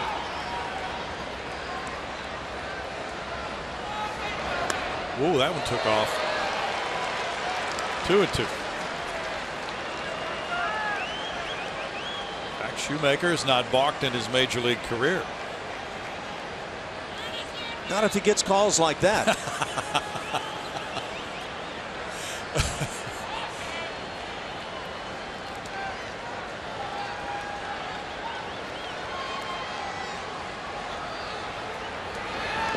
In the dirt, this kicks away. Gomez will hold. He started to come.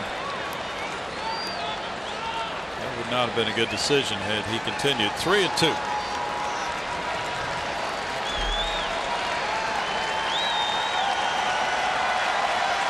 You know, windups have been determined to be started by just a flinch in the hands, let alone all that movement that we saw before the right foot came off the rubber. So it's hard to explain.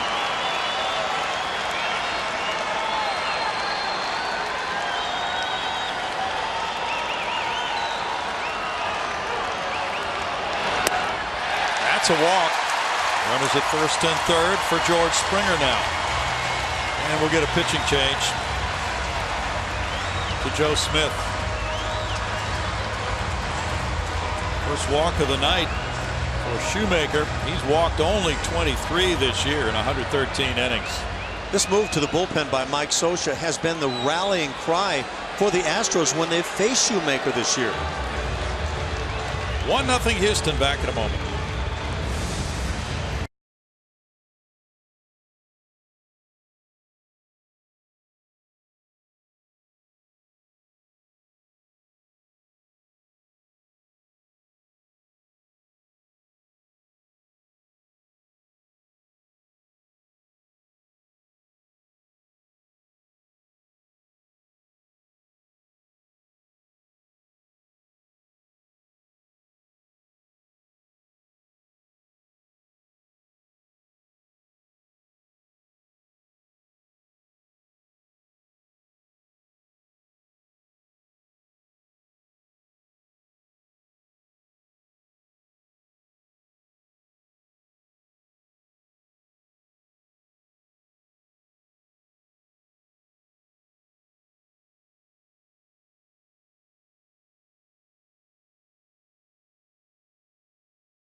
By Southwest Airlines. Transparency, low fares, nothing to hide. And by Toyota, let's go places. Tight 1-0 ball game. The Astros have runners at first and third, 2 outs in the home 7th inning.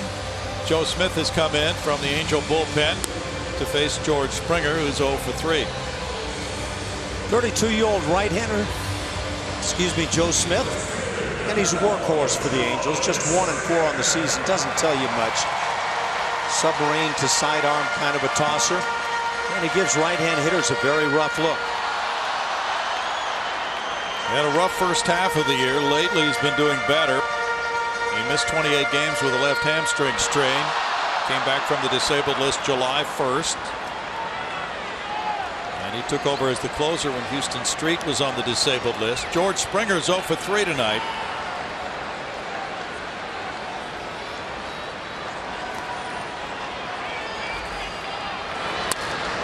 It's pulled into left field. Gomez scores. 2-0 Houston. Springer RBI single.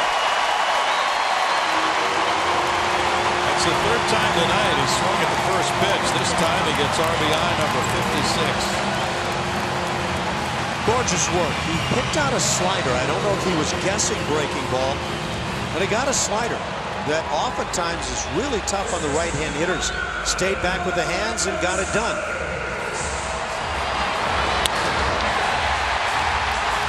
Such a big hit. After the Astros thought Gomez had scored to make it 2-0. 2 pitches later, he does score. Keenly aware that's a big swing. Marwin Gonzalez is 1 for 3. Foul strike 1. Smith had not given up a hit his first 2 appearances against the Astros this season. There's stirring right now in the Astros bullpen. No one throwing at the moment. Lance McCullers has pitched shutout ball through 7.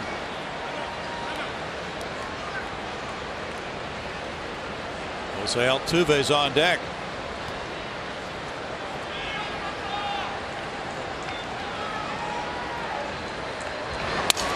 Broken bat, fielded by Petit to end the Astros 7th. They get a run on 2 hits. They leave 2. It's 2-0 Houston through 7.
Time earlier, here it is, brought to you by Miller Lite, showing you a big play here in the first inning. Luis Valbuena throwing to the plate for the tag. Jason Castro tagging out Escobar, and that was with runners at second and third for the second out. And then here's another spectacular play on Petit in the 3rd inning. Well, Valbuena, even though he's hitless, has made a couple of big plays in this game. And it's 2-0 Astros. We go to the 8th inning.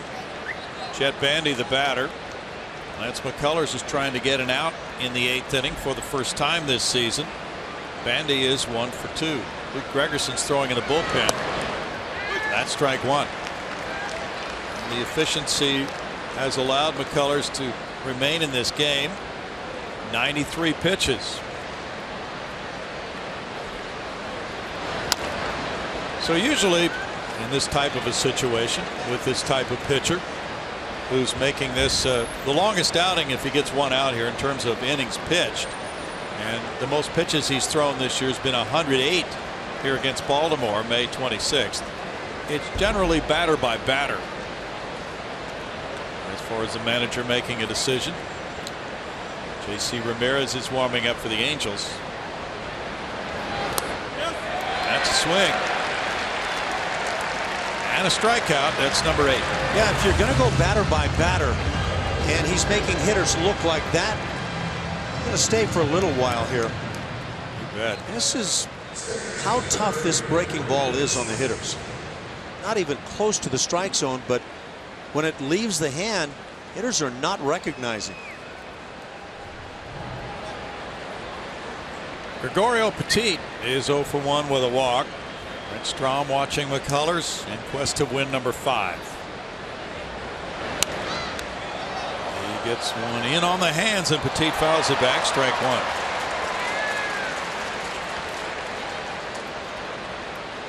McCullers, who lost 1-0 last time out, now up by a couple.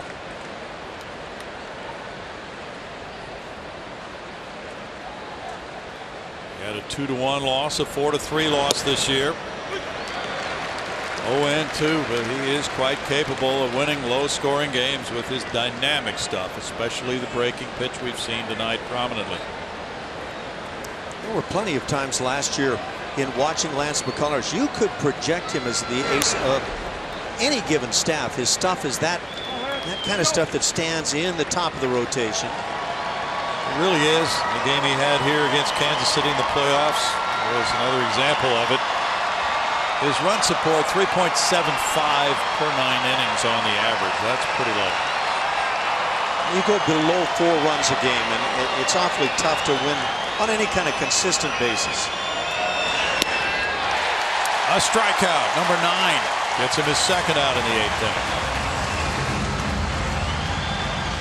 Show your support for our Cy Young winner by joining us this Monday in Keuchel's Corner, presented by Houston Methodist. You'll get a ticket, beard, and a Keuchel's Corner t-shirt. For more information, visit astros.com/Keuchel's Corner, or you can call 1-877-9-ASTROS. This is 9 straight outs for McCullers. Kind of a hanger breaking ball and still no contact until there. Escobar swings and there's strike one. He's 1 for 3. So Trout and Pujols will each come to the plate in this game at some point.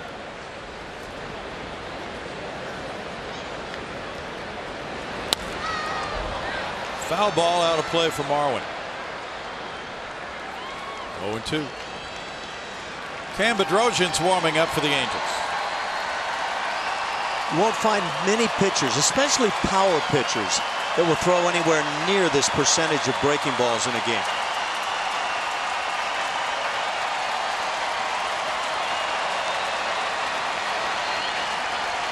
$36,000 plus enjoying it. And a foul ball.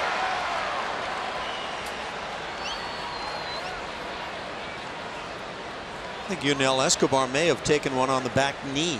Yep. He's limping around.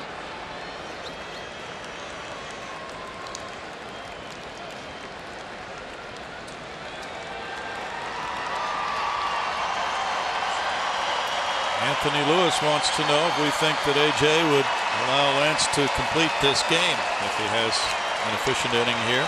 Don't know. Off the plate, 1-2. I would think probably not, but we'll see. That would be my guess.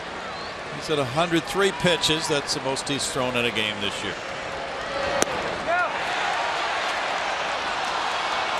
2-2. The reason is, what do you have to prove with a complete game, really? We've got several starts left this season.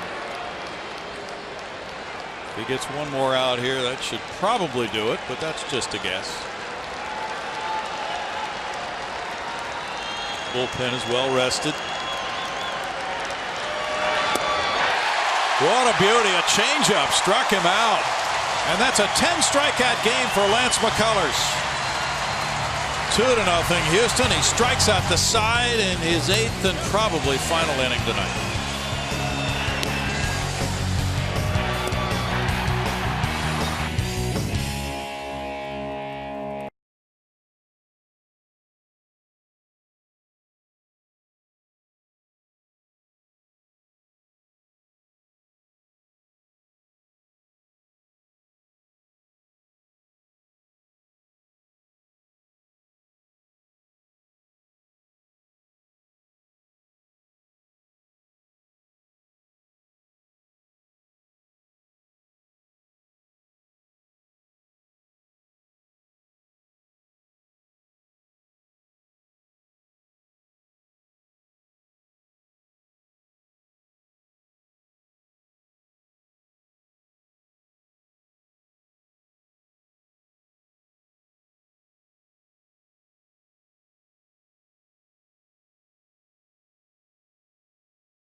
It's time to tell you the winner of our Chevy Stroh poll tonight. Thank you for everyone who voted in this one.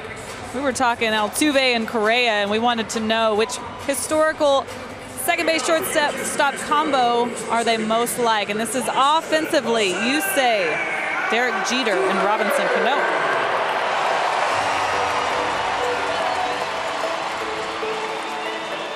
We're talking Hall of Fame caliber players, Julia.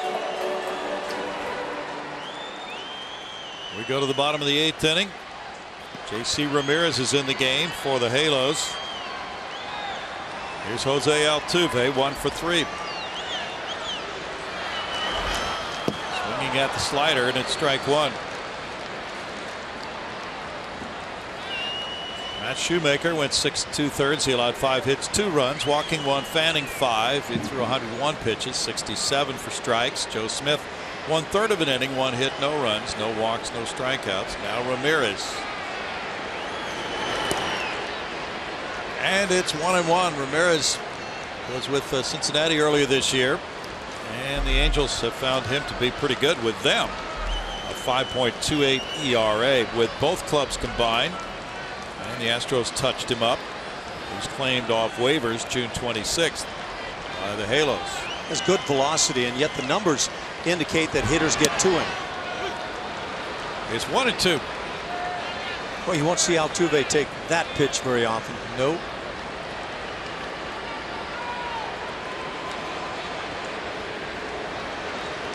Crowd is chanting MVP for Altuve. Bounces one up the middle. Backhanded play. Here's Petit. Infield hit. Altuve 2 for 4.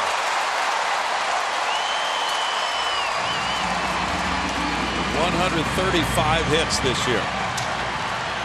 In those recent 4-hit games, you weren't finding the infield choppers, but he can get them with the very best in the game. You get that by the mound up the middle, just not going to get him.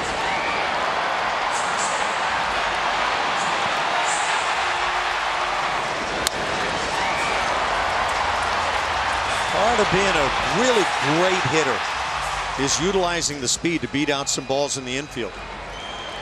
He does it routinely. 7 hits for the Astros. They'll have to face Calhoun, Trout, and Pujols in the 9th. Carlos Correa's 0 for 3. Altuve takes off. Bandy with the throw, and the tag gets him. Petit with the tag on Altuve. 1 out.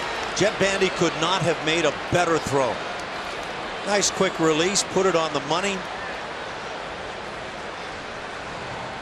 Watch this execution behind the plate. Pitch down and away, but made that transfer perfectly.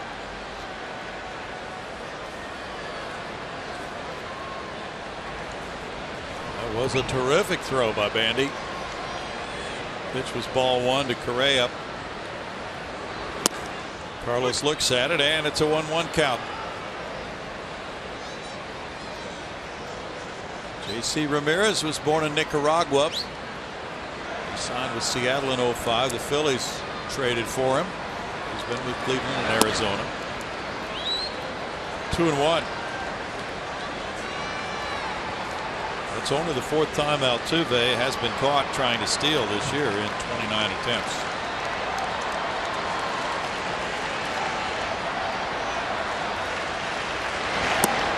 Correa works the count to 3-1 now. Balbuena on deck.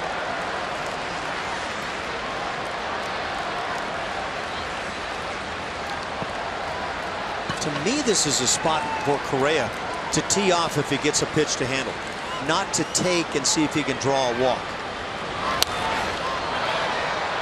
Carlos sees it the same way. 3-2. He's been drawing quite a few walks lately. He's been doing that, no question. Tigers 5, White Sox 5. They're in the top of the 7th. Cubs lead the Brewers 5-2, top of the 8th. Foul ball. Royals 3, Rangers 1, bottom of the 8th in Kansas City.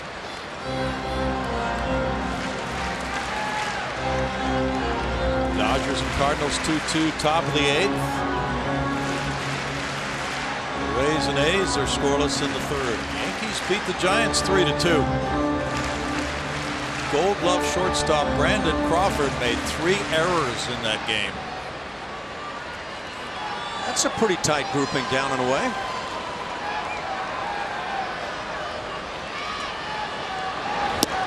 And that's a strikeout. 2 outs. Looked like a cutter, Ash. Saw one a little earlier in that count as well. Make memories at an Astros game every Sunday with family-friendly activities presented by Kroger. The next Sunday home game is this Sunday, July 24th.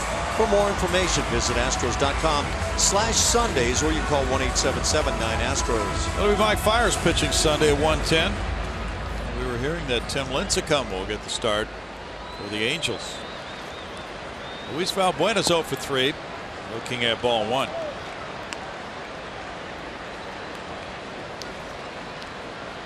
Padres beat the Nationals 5-3 in Washington. Round a bunt, he takes one in the dirt.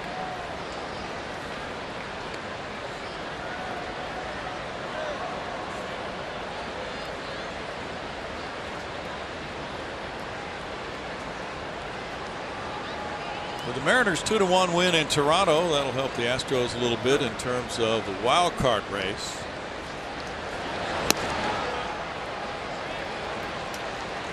Trio still a little perplexing as far as rooting interests that fans should have, right?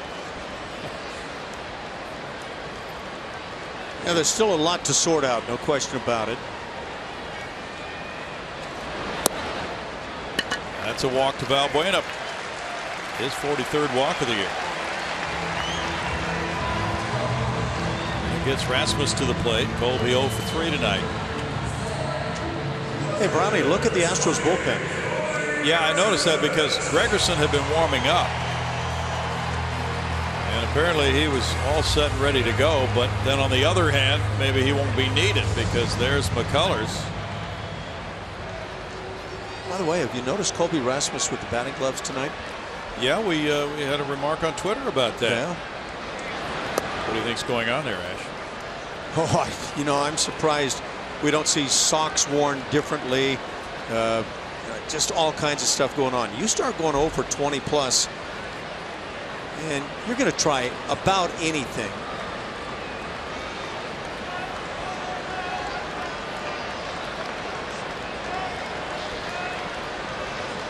Well, 0 for 3 tonight makes him 0 for 24.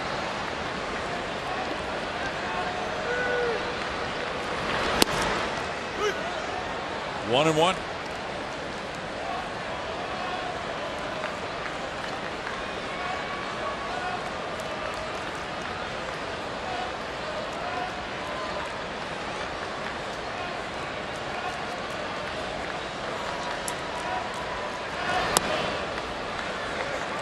Now 2 balls and a strike for Colby. Carlos Gomez is on deck. The Astros have out hit the Angels 7-4.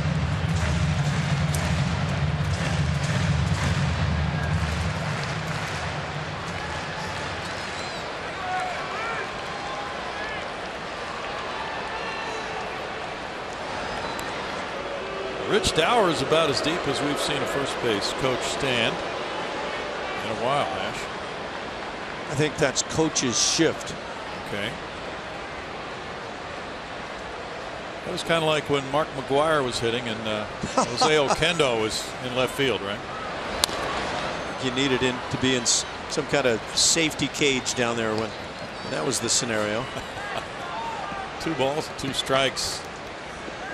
Never since or before have I seen so many players come out to watch batting practices when Mark McGwire, Mike Piazza, Barry Bonds were taking batting practice in those days. Sammy Sosa. Right. That was a show. People did arrive early. Broken bat looper, right field line. That ball is foul. And Colby's going to go to the bat rack. When you're hot, that ball lands fair by an inch. When you're struggling, it just doesn't have a chance. Is he coming back or isn't he? We didn't think he would be coming back. He has the hooded sweatshirt on. I think that means he's done, doesn't it? Yeah, you would generally think so, wouldn't you? I would guess, but we'll find out soon. That haircut, though, looks like it should be back out there. I agree.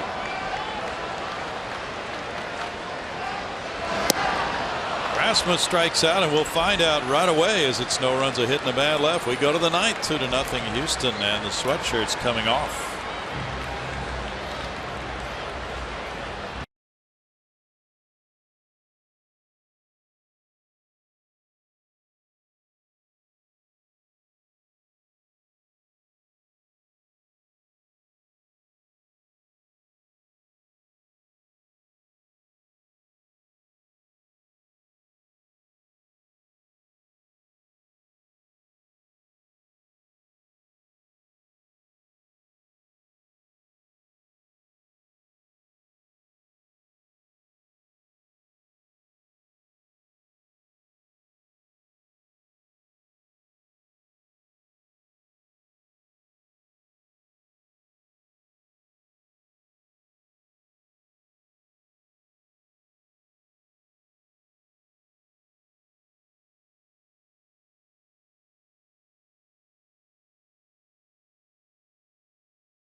Second and third, nobody out for Lance McCullers, and did he ever do a job? Back-to-back hits to start the game, then a strikeout of Trout.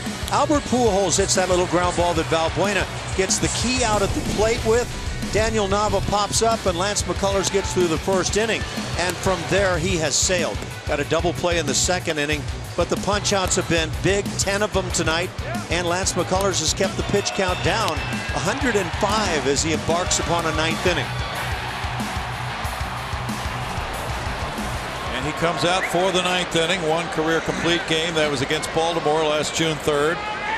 No complete game shutouts in his career. Cole Calhoun takes strike one. He has struck out 10 for the 3rd time in a game this season.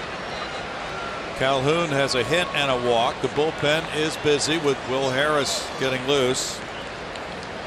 Gomez in left center field. 1-1. Mike Trout on deck. There's Harris warming up. Albert Pujols will bat 3rd in the inning.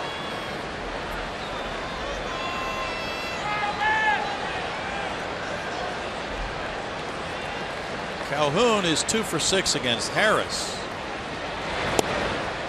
which may factor into A.J. Hinch's thinking. Trout is 2 for 3 against Harris. Pujols is 2 for 6 against Harris.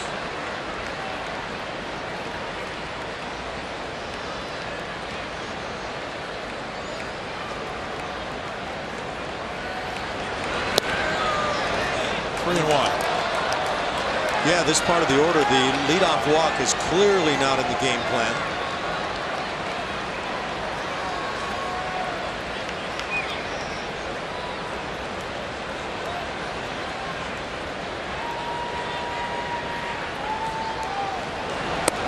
Ball 4. And Calhoun leads it off with a walk. That's the 3rd of the game, and it interrupts a string of 10 straight Angels retired by McCullers. Now Castro coming out, Valbuena over, with Trout about to bat. Of course, Lance knows he doesn't want to walk that first man in the inning. Very upset about it. He's got some ground balls tonight. Can he get another here for a double play shot? It's going to have to be fairly sharply hit and near the bag to turn one on Trout. Trout has struck out all 3 times on breaking balls.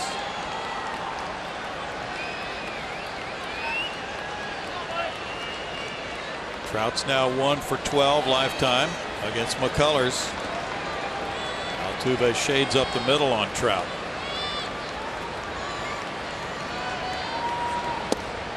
And it's strike 1.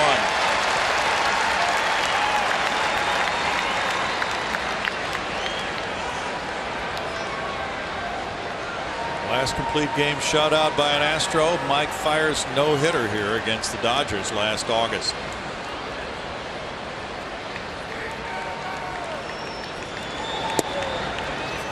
1-1.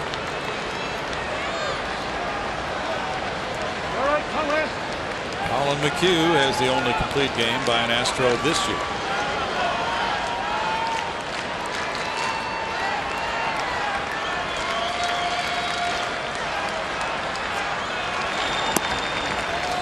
Two balls and a strike.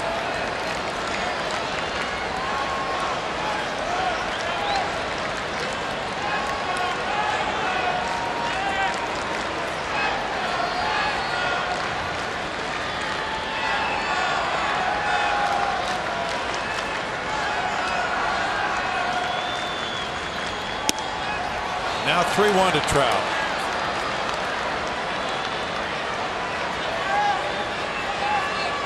Two nothing Astros. Jason Castro RBI single in the 5th. And George Springer RBI single in the 7th, accounting for the 2 Houston runs. And Lance McCullers is at his pitch count high for a game this season at 114.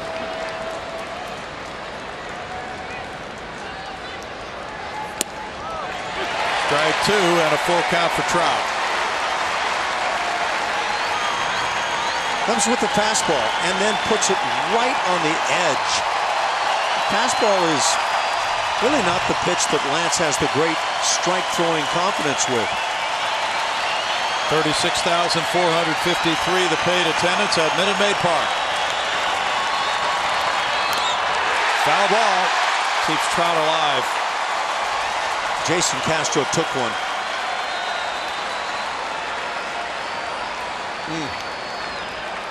He's going to buy some time looking down at his right hand.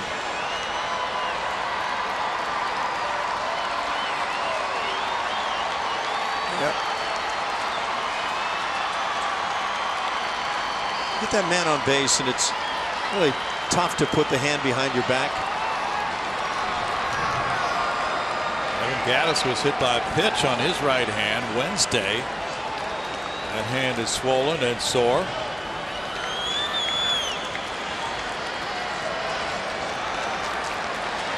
That might have been the wrist area for Castro there.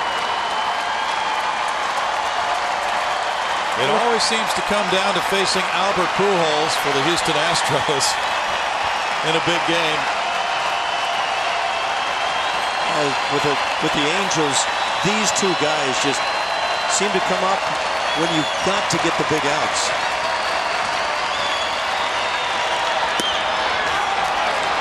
Trout draws a walk. 2 walks here in the 9th inning bring Pujols to the plate. He's 0 for 3, and A.J. Hinch is on its way to the mound. Comes with that confidence breaking ball and misses under the knees. Mike Trout just has a great ability to relax and wait back on off-speed pitches. A 10 strikeout game for Lance McCullers. He walks 4 and pitching shutout ball for 8 innings. He now turns it over to Will Harris. Standing ovation for McCullers. 2-0 Houston. Back in a moment.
Quicken Loans brings you tonight's Rocket Arms. Great job by Lance McCullers. 8+ innings, working a couple of hitters into the 9th innings. Just 4 hits against him. 2 were from the first 2 hitters of the ball game. 10 punch outs. He did walk 4, but 2 of those now in the 9th inning. Can Will Harris get the job done? And Dallas Keuchel and others congratulating Lance on the strong performance. Albert Pujols is the batter. Runners at first and second. 2-0 Astros. Nobody out of the 9th inning. Pujols is 0 for 3. Will Harris 1-1. He's 9 for 10 in saves. A 1.80 ERA. 0.98 WHIP. He got his first blown save of the season Tuesday in Oakland, losing a 3-2 lead in the 9th inning. That's ball 1 to Pujols. Harris also got a key out, as you know, in the All-Star game.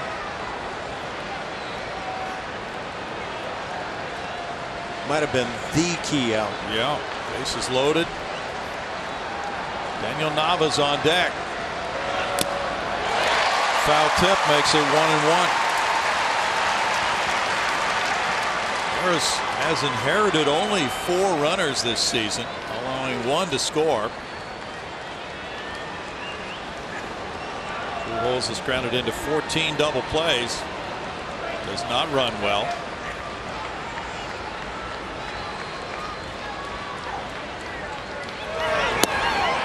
Off the plate. 2-1.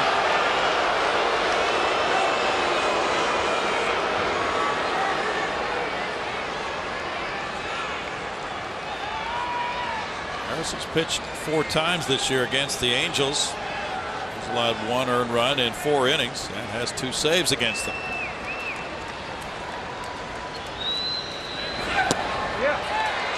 Ooh, that's close. Where's that? 3-1. And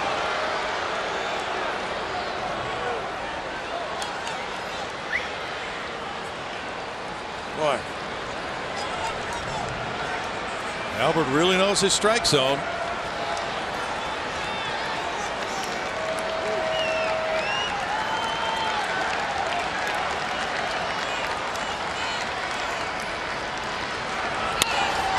Fly ball out to right center. George Springer's underneath.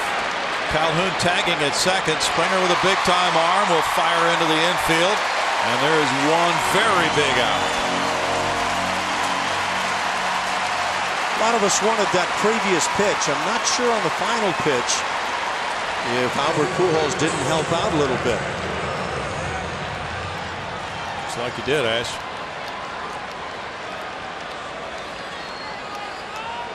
Just hit the cutoff man. Nobody's moving up. Daniel Nava's 0 for 3. Will Harris went 37 games without allowing an extra base hit this year, setting a new club record.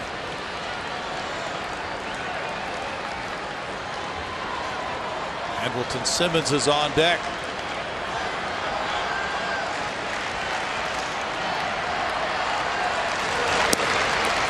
That's ball 1.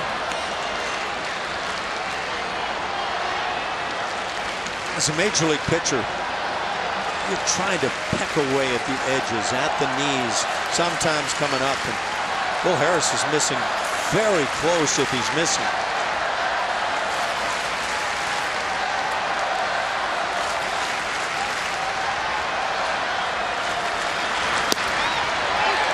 One and one to Nava. Okay, so you're basically flipping your coin right there. Kansas City beat Texas 3-1. Danny Duffy the winner. Yu Darvish the loser. Wade Davis got his 21st save. A Houston win would pull the Astros to within 2.5 games of the first place Rangers. A shot up the middle. Diving Correa. Flips it to Altuve. Relay to first, not in time. It may have hit Will Harris on the heel.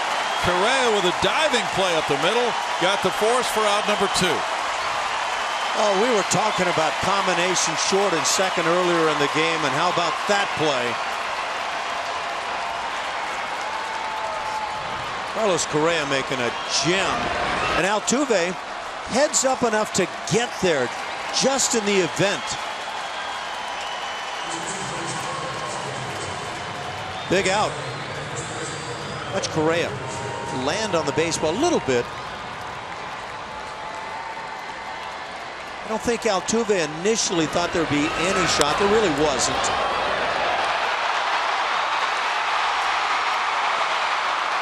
Now we have a pitch runner at first. Todd Cunningham running for Nava. Runners at first and third. Andrelton Simmons, the batter, with 2 outs. He's 1 for 3. Think defense can win games? Ooh, big play.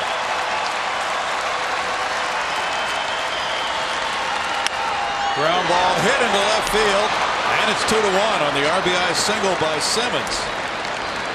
That's his 20th run batted in. That belongs to Lance. Boy, Andrelton Simmons is starting to become the guy that initially came up with the Atlanta Braves. He can play deep. Yes. Swinging the bat now. Big run for the Angels. Gets them to within 1. Ji-Man Choi, the batter. He's 0 for 3. Cunningham, the pinch runner, at second. 5 hits for the Angels. The Astros have 7. Houston trying to beat the Angels for the 9th time in a row. Curve for strike 1. Jeff Bandy's on deck. The Astros have won 18 of their last 24 here at Minute Maid Park, where the atmosphere tonight is electric.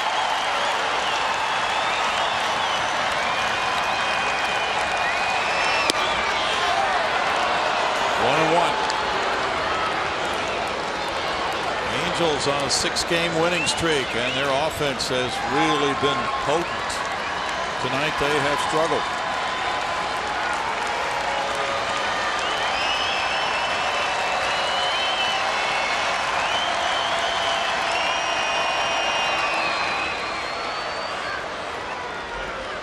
The Astros bullpen ERA is second best in the American League at 3.12.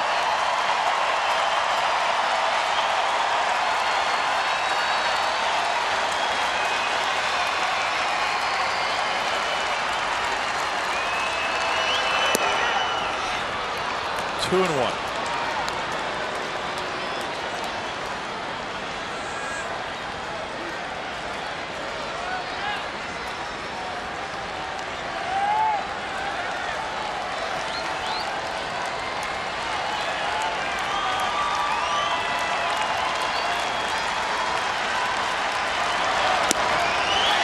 Two balls, two strikes. Harris just takes advantage of the high strike. Let's check out the zone here. And yeah.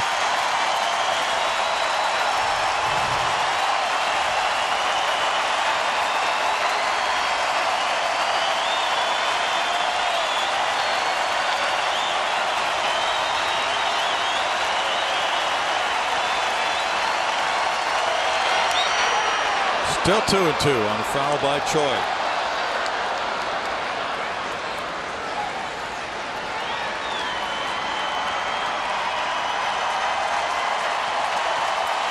Harris taking over from Luke Gregerson has saved 9 of 10. The Astros, when they have a lead after 8 innings, have a record of 46-1 this year. Got him on strikes. That'll end it. Houston takes it 2-1, and the Astros are 2.5 games out of first place. Lance McCullers is 5-4. Will Harris gets save number 10. They combine to hold the Angels to only 1 run tonight. A clutch performance by Harris, who came in with runners at first and second in the 9th inning. Got Albert Pujols on a fly ball to right after falling behind 3-1. And then Nava bounced into the force on the great play by Correa, and the strikeout by Harris on Choi ends it. As the Astros go to 52-44, they have won 19 of their last 25 at home, and Lance McCullers watches Will Harris finish it. Houston winning it 2-1. And now, as we look at the updated standings in the AOS, the Rangers have a 2.5 game lead on the Astros, who at one point trailed by 11. The Mariners are 5.5 back. The Angels trail by 11.5. Final score 2-1. Houston beats the Angels tonight.